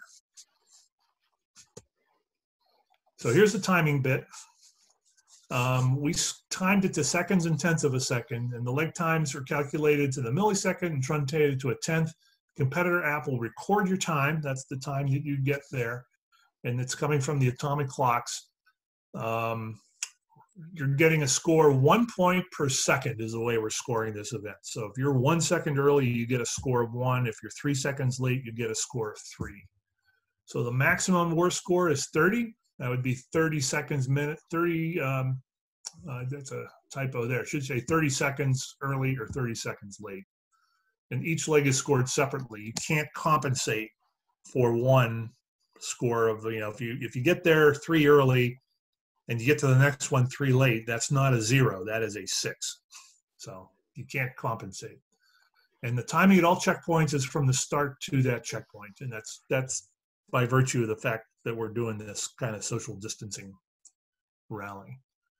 So we're not really going to declare a winner. We're not going to give out prizes, but we probably will let folks know who had the best score. And if there's a tie, it'll be whoever won the most checkpoints. And that means that, like, if you had 3 1s to get a 3, and somebody had 2 0s and a 3 to get a 3, the person who had the 2 0s, they won those first 2 checkpoints because they had a 0 versus the 1, they had a 0 versus the 1, and then they lost the last one. So that second car would be the one that would win because they kind of won the most checkpoints. This is the time allowance bit that we already talked about. The key point here is that you have to submit that time allowance before you arrive at the next checkpoint. It doesn't count if you put it in too late and you've already hit a checkpoint, then it's not usable. So if you're going to do a TA, it's best to stop. Don't rally on, because you might encounter a checkpoint and then it doesn't really matter. A bit about safety. We're on public roads. So all rules of the road apply. You got to stop at stop signs. You have to yield at yield signs. That's all there. You're expected to use good judgment. Please err on the side of safety. Don't annoy the civilians. Attract little attention. You don't have to be heroic. You don't have to be reckless to score well on this rally. You use your TA and you can do this. There may be railroad crossings. There aren't any railroad crossings on this end, but I left it in because, also important, don't take the chance with a train. You'll have to take a big TA, take the TA. And then, like I said, Jim, what happens if you have to take a 30-minute TA or 45-minute TA for a major traffic accident? Are you just out of the rally, or? Generally, when you have a situation like that, and we've encountered them where there's, you know, the train that's just stopped across the road. That's usually the one that you get. And what will end up happening there is the rally will pile up behind that, you know, if it's early in the rally or even later in the rally. And if the rally piles up behind that, we, as a rally master, you have to kind of take care of that in real time. But in generally, we try to compensate for that and not penalize those that got caught by a situation like that. At the end of the day, it's force majeure, and you know, you might not be able to compensate. But you know, if the rally ends up getting stopped because of something like that, we'll try to do something in real time to make sure everybody gets scored. Thank you. The max penalty per any given leg is 30 seconds? Correct. 30 points. Yes. 30 points. Thank you. Yeah. So that's why, you know, if you're running down the road and you know there's 3 checkpoints on that road, you know, and you get a 20 on the first one, you better stop and figure out what happened, because if you get out of the second 2, you're going to get another 20, another 20, and you're going to end up with a big score. So that's why one of the nice things about the app is you get that real-time feedback. You know if you're on time or if you've made a boo-boo somewhere along the line. Mm-hmm. So in the app, do delays penalize you? They only penalize you if you don't buy time, correct? Correct. Yeah, the TAs do not penalize you. The TAs change your perfect arrival time, but you're still responsible for knowing what your perfect arrival time is. Like, you know, if your perfect arrival time was, you know, 2:50 and 10 seconds, and you put in a TA at 10 seconds, now it's 2:50 and 20 seconds. So you better hit that next checkpoint 10 seconds later. It's on you to know what it is. The app just tells you what your perfect arrival time should be, or it doesn't even tell you that. It compensates the calculation of the score, and it does change your perfect arrival time and tell you when it's supposed to be. So in that example, if you hadn't bought those 10 seconds, you would have been penalized 10 points. Right, you'd have had a 10 late, or yeah, 10 late. Yeah. Thank you. Jim, let me just go over something, make sure I understand. Your reference is always your start time. For this event, that's correct. So when you were just a minute ago saying if you go through checkpoint 1 20 seconds late, you better figure out what's going on wrong, because you will always be 20 seconds late at checkpoint 2, 3, 4, and 5, even if you're perfect at 2, 3, 4, and 5 in your stage lengths. Well, when you hit that checkpoint, you're 20 seconds late. Your time is 20 seconds, you know, off of what the perfect time is. And if you keep running down the road at the cast, that isn't going to change. You're going to stay 20 seconds late. So if you hit that checkpoint, you're 20 seconds late. Stop for 20 seconds. Let time catch up. Or should you just adjust your time? No, you have to adjust your, yeah, you have to. You can't take a time allowance because you've already taken the check. You've already hit the checkpoint. Right. You got to prepare for the next one. Yeah. Once you hit the 20, once you get the score, you've got the score. That's done and over, and forget it. Now, okay, I'm 20 seconds late. What do I do? I could, you know, in the app, you can actually take 20-second negative TA and get back on time, or you can just slow the car down and you know, so you're 20 seconds or 20 seconds early. You have to go a little bit faster to get early to catch up to the perfect time. So that's what the feedback you get from the app is really helpful. You usually wouldn't know that, you know, you would know that if you had a good navigator and they could figure out what the score was, you know, when you got the checkpoint slip when you came back to the car. But now you're going to know in real time, I was 5 early, I was 5 late. But I'm running down the road. I'm moving. So the next checkpoint might be 0.2 of a mile away. So I need to deal with it pretty quickly. To follow up on that question, yeah, I was thinking that the checkpoints are the segments as delineated by checkpoints were independently scored and timed. And thus, if you had a 20-minute deficiency or 20-second deficiency on the first and went to the second, the 20-second deficiency wouldn't carry over to the second one because your timing restarted when you went through that previous checkpoint. Am I wrong about that? Yes. This is a different, you're used to running them the way I'm used to running them, where when you would hit a checkpoint, you would get an out time, you get a fresh out time, and now you'd be back on time for that next section. Now, the way this is going to work sort of in reality when we do a real real rally, if you will, is we'll run a timed section and then we'll probably give you a 0 time after that. Like we'll run 2 or 3 checkpoints and then we'll do a restart. We'll do a restart with a car 0 time and probably re-zero the odometer so that you don't run into really big odometer mismatch issues. You know, we can do things as a rally master to make it easier to run stock class. So because this is so short, you know, I had 2 sections in mind. One has 3 checkpoints, one had 2. And I wanted to do a 0 time, and then I realized I can't do a 0 time because I don't know what your start time is, because you could start anytime you wanted to. So I had to put that in. We'll see when we go through the routes. I put that in as a transit zone. And I give you the perfect arrival time, so you can basically treat it like a restart if you want to. But I couldn't, because of the way we're starting the event. I couldn't do it the way we will do it on regular rallies.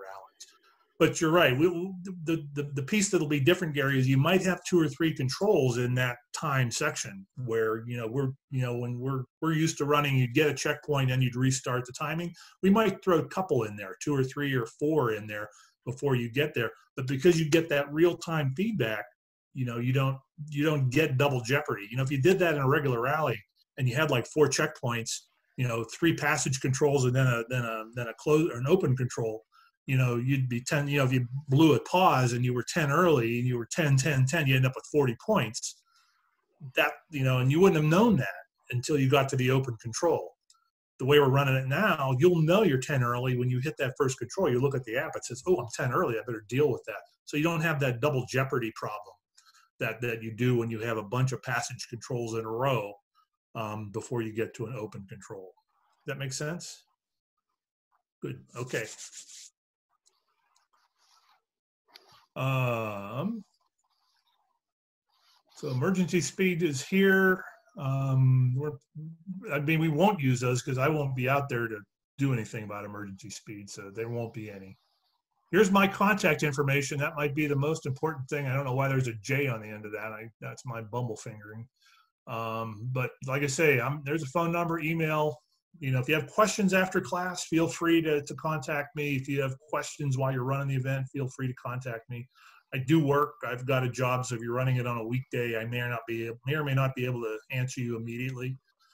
Evenings would probably be better for that, but I'll do my best. This is the detail around the app.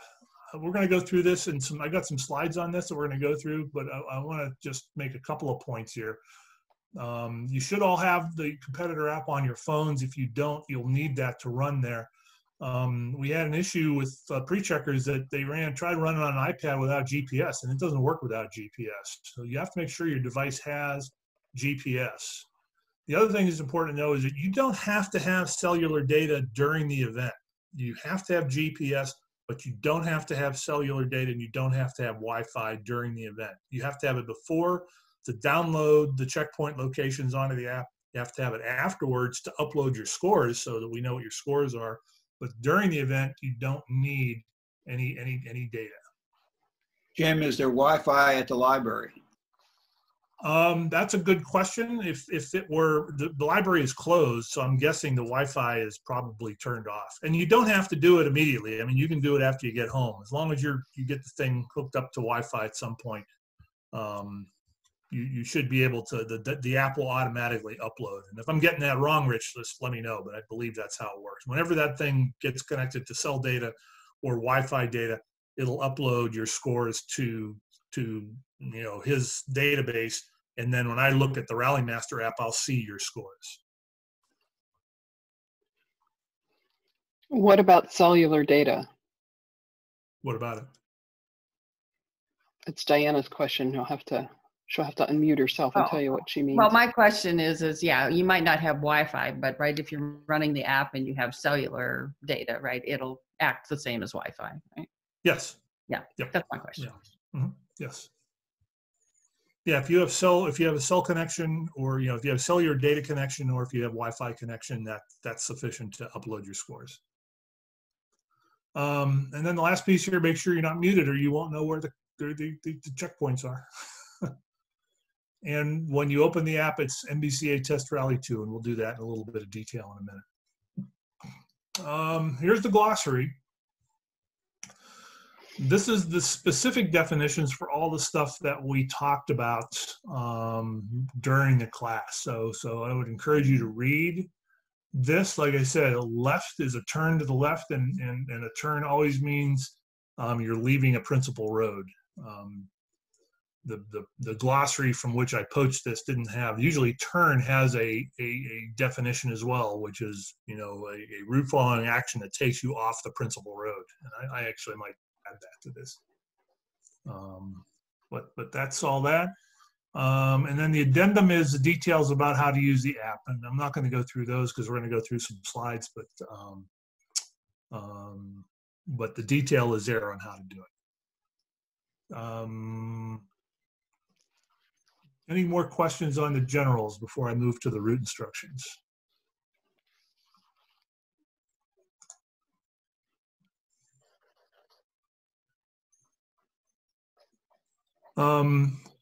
Okay, so the route instructions are, like I said, these are pretty conventional route instructions. This flying start, I want to go through it in some detail because it's important to getting off to a good start. The challenge that we have in the way the start is laid out is that if you have the app on and you encounter the location where that checkpoint is before you're ready, it will score that checkpoint. There's nothing you can do about it. That's your start time, and now you're not ready. So I give you a fairly specific procedure here for how to get started and make sure that everything is good. So let's just walk through it. I've got a map, and I'll show it to you when I get back to the slides, but the out marker is at the end of the out marker is a stop sign. There's a stop sign, and it's at the end of the library building. It's not this stop sign, which is the right back onto Dennis Kemp. So when you make the turn, when you're driving up for the rally and you're coming in and going to entering the parking lot, make sure the app is not running. Make sure it's closed in your device. And then go to the library, and there's nobody in there. Well, there has been some social distancing parties going on, but that's nobody's actually in the library. So take your car, put it on the street in front of the library, the front doors facing the stop sign, and that'll be pretty clear. There's only one way to do that. Okay, Jim. Yeah. Quick clarification. So are you talking about putting your car on Dennis Kemp, the street in front of the library, or are you talking about entering the parking lot and being in front of the main doors, which are actually off the parking lot? In front of the main doors, in front of the parking lot. This is in the parking lot of the library. Okay. And I actually have a picture that I will show you when I get through this. I don't have it in front of me right now. But like I say, you put the car in the front door of the library, facing that stop sign. Another good practice is at this point, take your phone or your device and reboot it. Turn it off, turn it back on again. The app likes to run on its own, and it's much less likely to cause problems if you've got a nice fresh reboot. I think, Diana, you and I both learned that one the hard way. Yes, and also I suggest you turn off your notifications in your email, because I had all my apps turned off. As Rick, maybe Rich can talk to this a little bit, but I had all of my apps turned off and everything. And then I think, right as we're coming towards the end of the rally, I got like 3 email notifications, and it seemed to interrupt the app. So if I was going to run it again, I would turn off my notifications. And what you'll see is that if it does happen, it's not the end of the world. Just restart the app, and because all it's doing is capturing location data.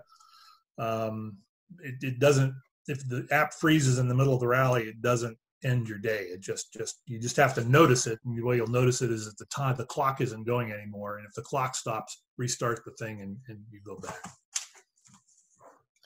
So anyway, so reboot it and then start the competitor app. And like I say, don't start it until you're sitting there in front of the library. And then when you drive towards a stop, you'll trigger that flying start checkpoint and it'll tell you what your out time is. It'll be the next whole minute after you trigger the checkpoint. And now you can go to that stop sign where you're here. You zero the odometer to stop. You take a left onto the driveway. See, we talked about the driveway. It's in here to exit the library. And then your next instruction is the right at stop, and that takes you back onto Dennis Kemp. And that's a 20-minute transit zone, and that's your odometer calibration. So the other pieces here is you'll see some sign observations, and these are places where you'll know, okay, I took that mileage right at that sign. So when you see observed speed limit 35, that's a good place to measure your mileage. The challenge that I had here was, generally you would stop this, you would have a stop ahead icon, you'd end the transit zone, and you would do your odometer calibrations here. It didn't seem safe, and Diana pointed this out to me, to sit on Dennis Kemp and actually do that. So I've got a little diversion in here where you go back into the library, and then you can have a nice convenient place to do a calculation of your odometer correction factor.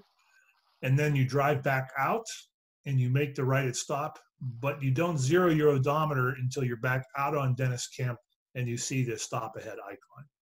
That's the actual end of the 20-minute transit zone, the end of the Odo calibration run. You zero your odometer and you begin another transit zone to get to the first time portion. So you've got 20 minutes for the Odo run. You've got another 8 minutes to get to 20. So when you get to NRI 20, you've got the end transit zone at Cobb County Parks. You got 2 checkpoints and 33 cast. It should be 28 minutes from that start time is when you need to leave that sign at Cobb County Parks. There's a little pull-off beyond it. If you get there early, you can wait it out.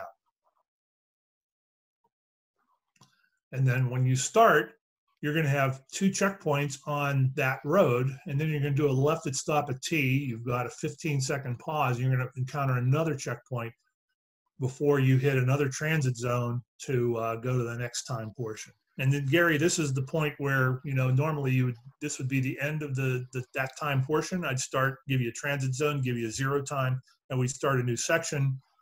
But we can't do it that way because of the way we started the rally, the way we're running the rally. So you have another transit zone here.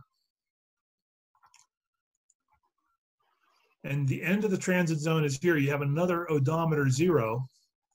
And I'm giving you the perfect departure time. It's 37 minutes, or 37 minutes and 55 seconds after your start. So add your start time plus 37 minutes and 55 seconds. That's the perfect departure time for your car from NRI 30, from the speed limit 35 sign. So it's not the way I would have preferred to do it, but it was the only way to actually do this. And now you've got another time section. You've got another couple of checkpoints in here, and then you hit this free zone, and you're really done with the rally at this point until you get to the DIYC, and that's the end. So what do they need to do with the DIYC? What data do they need to capture? Just the mileage, and you can capture it yourself. I'm actually going to give you the mileage, which really makes it, you actually don't need to run the rally to do the DIYC. If you're not running the rally, you can still do the DIYC, and you can still bring that calculation to the second session and see if you did it right, because you have all the data in here that you need, because I'm giving you every mileage there is. All the mileages, all the speed, so you can calculate the perfect arrival time at the DIYC and tell me what it is, and if you get it right, you get a 0. So can you give a rough ballpark mileage for the rally? Is it 20 miles? Is it 80 miles? Oh, it is less than 50. Let's add it up. What are we doing here? So the first section is 7.5. The second piece is it's 15. And then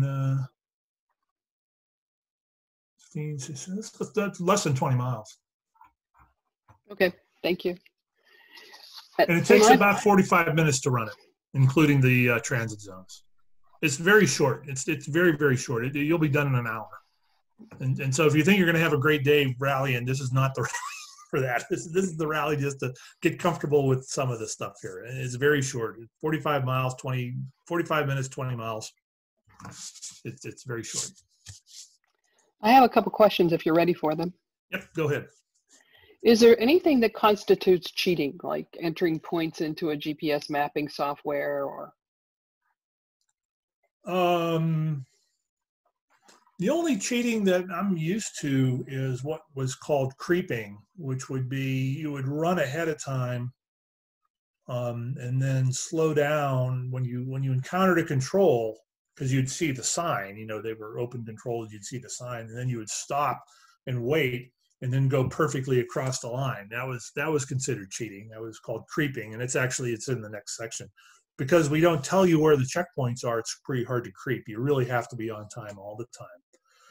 There can be cheating if you have classes and you're using equipment that's not in your class. Like if you're in stock class and you're using a correctable odometer, that would be cheating.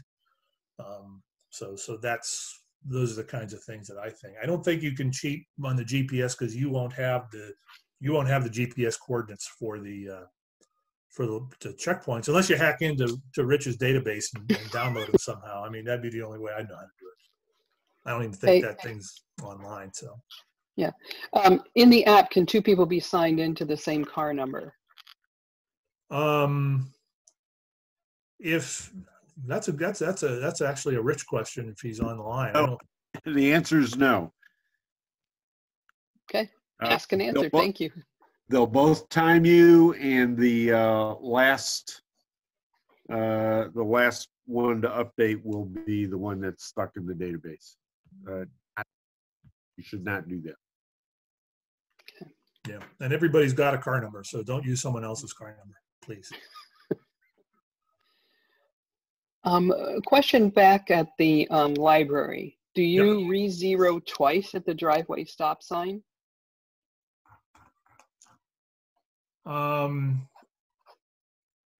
You zero at the stop, and this is the one that's in the driveway before you go down the ramp to, and I'll show it to you on a map. You zero at this one, and then when you re-zero out here, you're actually on Dennis Kemp. This is a stop ahead icon that's on Dennis Kemp. So we're running you into the parking lot just so you have a convenient place. You don't have to sit on Dennis Kemp. But to start this section, this 8-minute transit zone, you want to go back out of the library, turn right onto Dennis Kemp, zero the odometer at the stop ahead icon. Okay, thank you. Right. Anything else on the routes? Because then if not, we'll get to the last few slides, which are, I want to show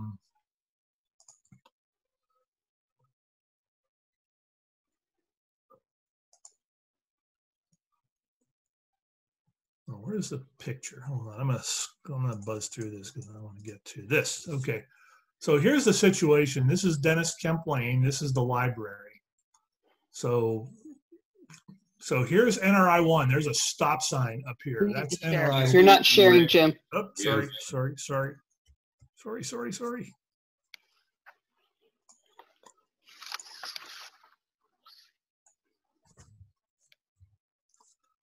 Okay, start again. So here's Dennis. Jim, we don't have your share yet. No, you don't. Interesting.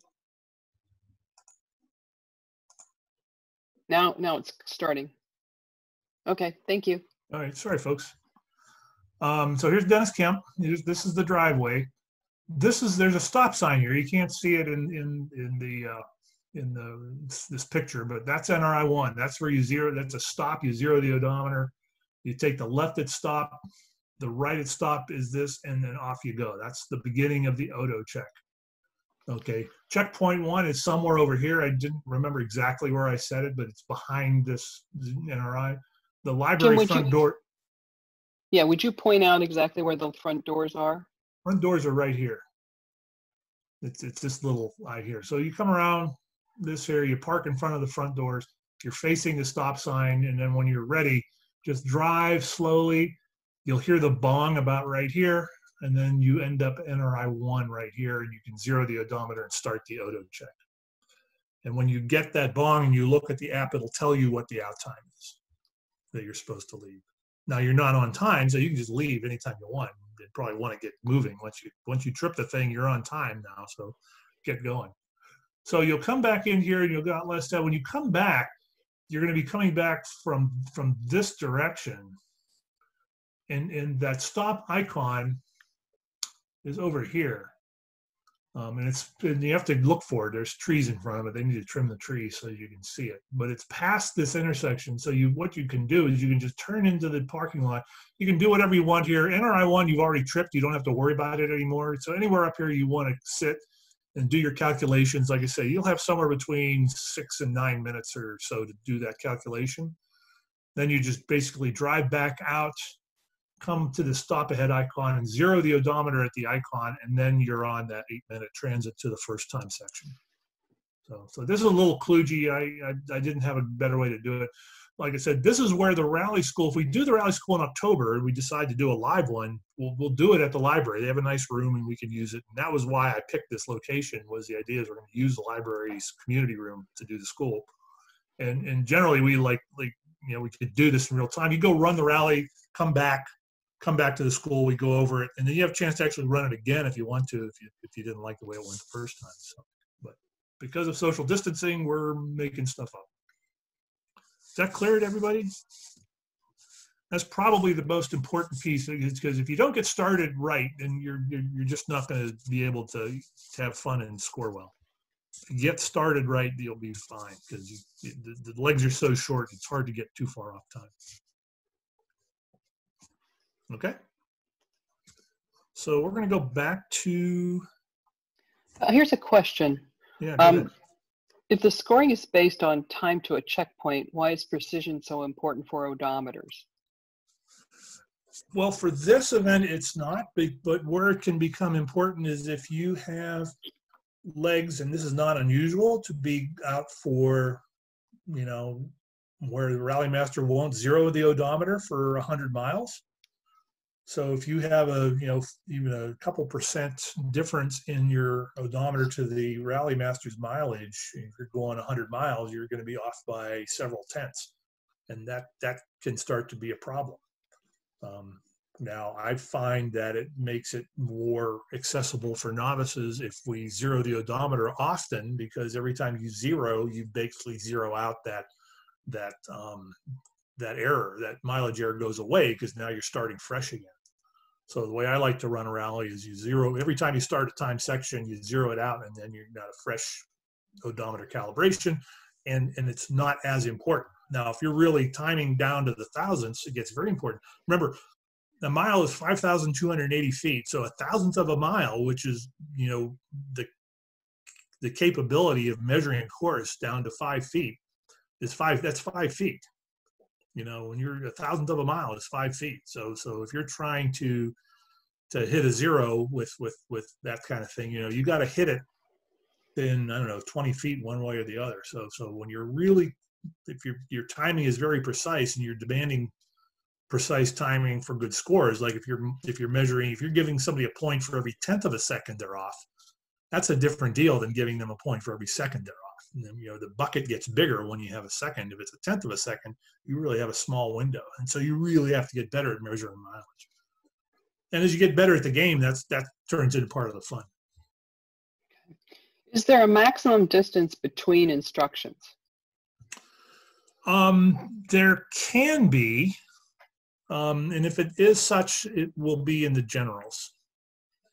I mean, the rally master has that choice to say there will be, maximum 5 miles between instructions. So if you go 5 miles and you haven't encountered an instruction, then you got a problem.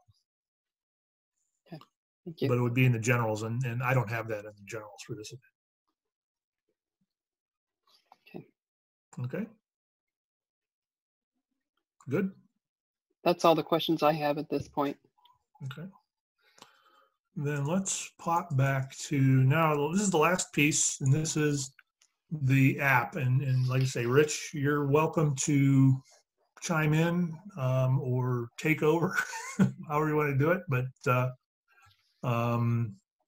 this is what happens when you open this app. You get the right one. It's the Richta GPS competitor app.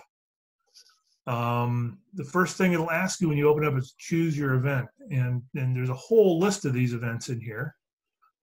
So scroll down until you see MBCA Test Rally 2, and this one doesn't show it there, but it's MBCA Test Rally 2. And then the event password, which I believe is in the generals, is MBCA, all lowercase. It's in the generals. And then once you do that, this is where you enter your car number, and it's the number that you were assigned, and it's in the PDF that you were sent the link to in Gianna's email. And then this password you create. This is your password for your car in this event. So you create it and you remember it, please. And you hit continue. And then you would enter your class. I put in stock because we're just running, put something in there. Your email, and then your team name. And I would appreciate it if you just put your real names in so we know who's who. Although I should know from the car numbers, but it's helpful. So once you have done that, now you are facing, this is the actual screen that you are using to face this thing. And then if you hit settings, you'll get this screen. And so in the settings, this will give you the opportunity, if you're a real, timing geek and you really want to nail this thing down to WWV, make sure your device time is right on the rally time. This is where you can put those offsets in, down to looks like a hundredth of a second is what you can put in there. And so you can get it right on WWV, in which case you're going to be you'll be closer to what the GPS is telling you when you actually hit the checkpoint. For our purposes, I wouldn't bother with it, but I think it's worth pointing out that you can adjust. And if the Rally Master has some goofy time that they're running to, you could adjust your clock to the Rally Master's clock. That's what the point of this thing is here. And you get to split it so you can see how close you are when you're monkeying around with this stuff. But this is the page that you will see when you log in. Yeah, go ahead, Rich. You said, Joe Martin here, you said you drove your SLK 55 with the top down. I'm showing my GPS at 10-meter accuracy.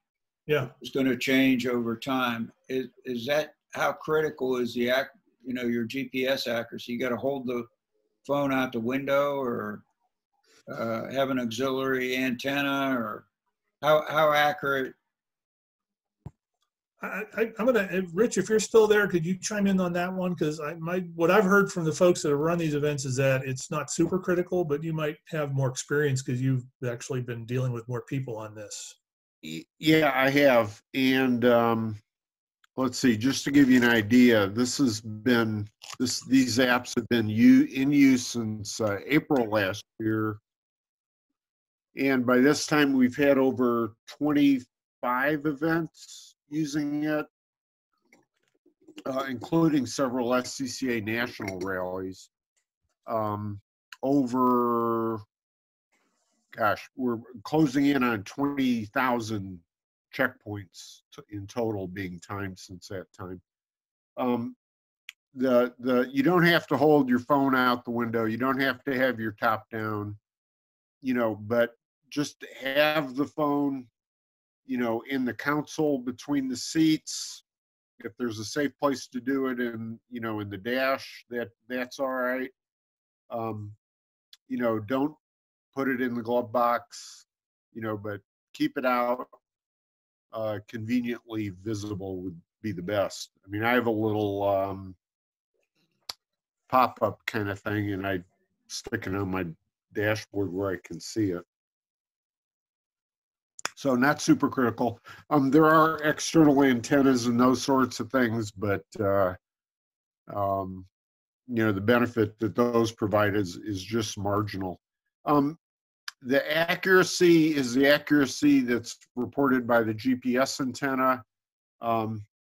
It's really more precise than it leads you to believe. It's actually a something called the circular error probability measurement.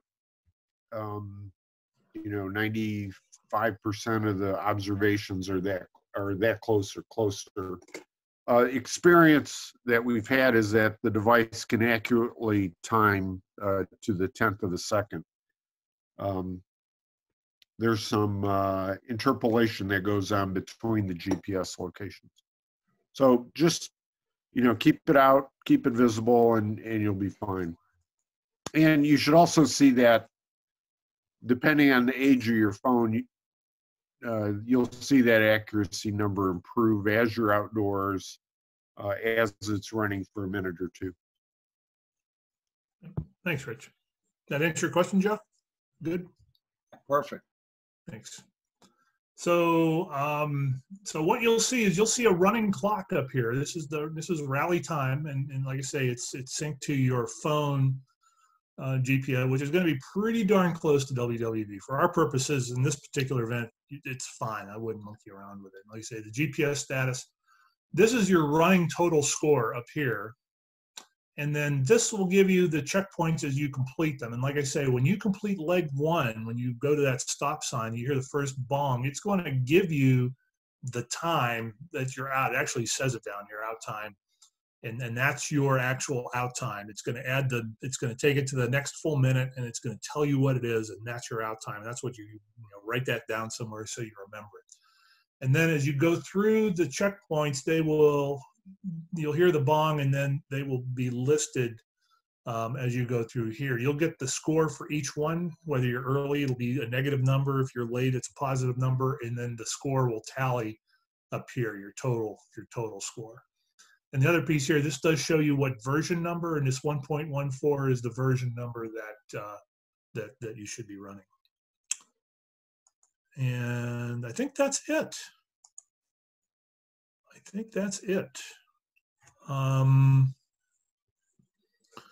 Any final questions? Yeah. May I ask again? Yeah. You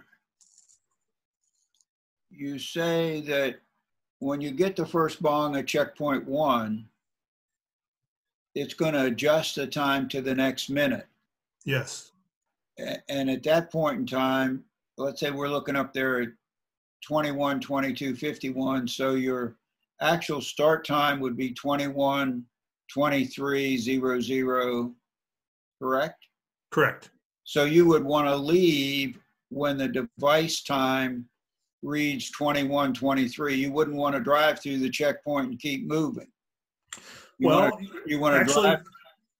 You can, because you're not in a time section at this point. This is thank you for bringing this up, because this is something that is a helpful thing to try to sort out, is that when you're in a transit zone or when you're in a free zone, you don't have to be on time. So when you get your out time, you now have 28 minutes to get to the first time section. Now, in that time, you have to do the auto calibration run. You have to do your factor, and then you have to get back out, re-zero, and do that last piece of the transit zone. But you can run ahead on that. You don't have to wait until you hit that time to leave, because you are not being timed. You're not being timed until you hit checkpoint 2. That's the first time you're timed. So let's go back down to where it says completed checkpoints. Yep. The important thing there is it'll say leg 0, I guess, or leg 1. Leg 1. And it'll say in time. And if the example we just used would be 21, 23, 00. Correct. That's what that will show. 00. Yes, that's what it will show. That's the time that you would make all your references to for your on time at each checkpoint. Yes, sir. Correct. And we're going to measure it in seconds, not minutes. Correct. Seconds. Minutes and seconds. Not minutes and, not decimal time. We're doing it in minutes. Minutes and seconds, yes. The other the other tip I would give you is that when you hit that time, if you have like a stopwatch on your watch, hit that and start it as well, because that will give you that running time. And so you can see, you know, if you have 28 minutes to get to the first start time for the checkpoint, you can go look at that and know when you're on there. So having a running sort of leg time is a helpful thing too.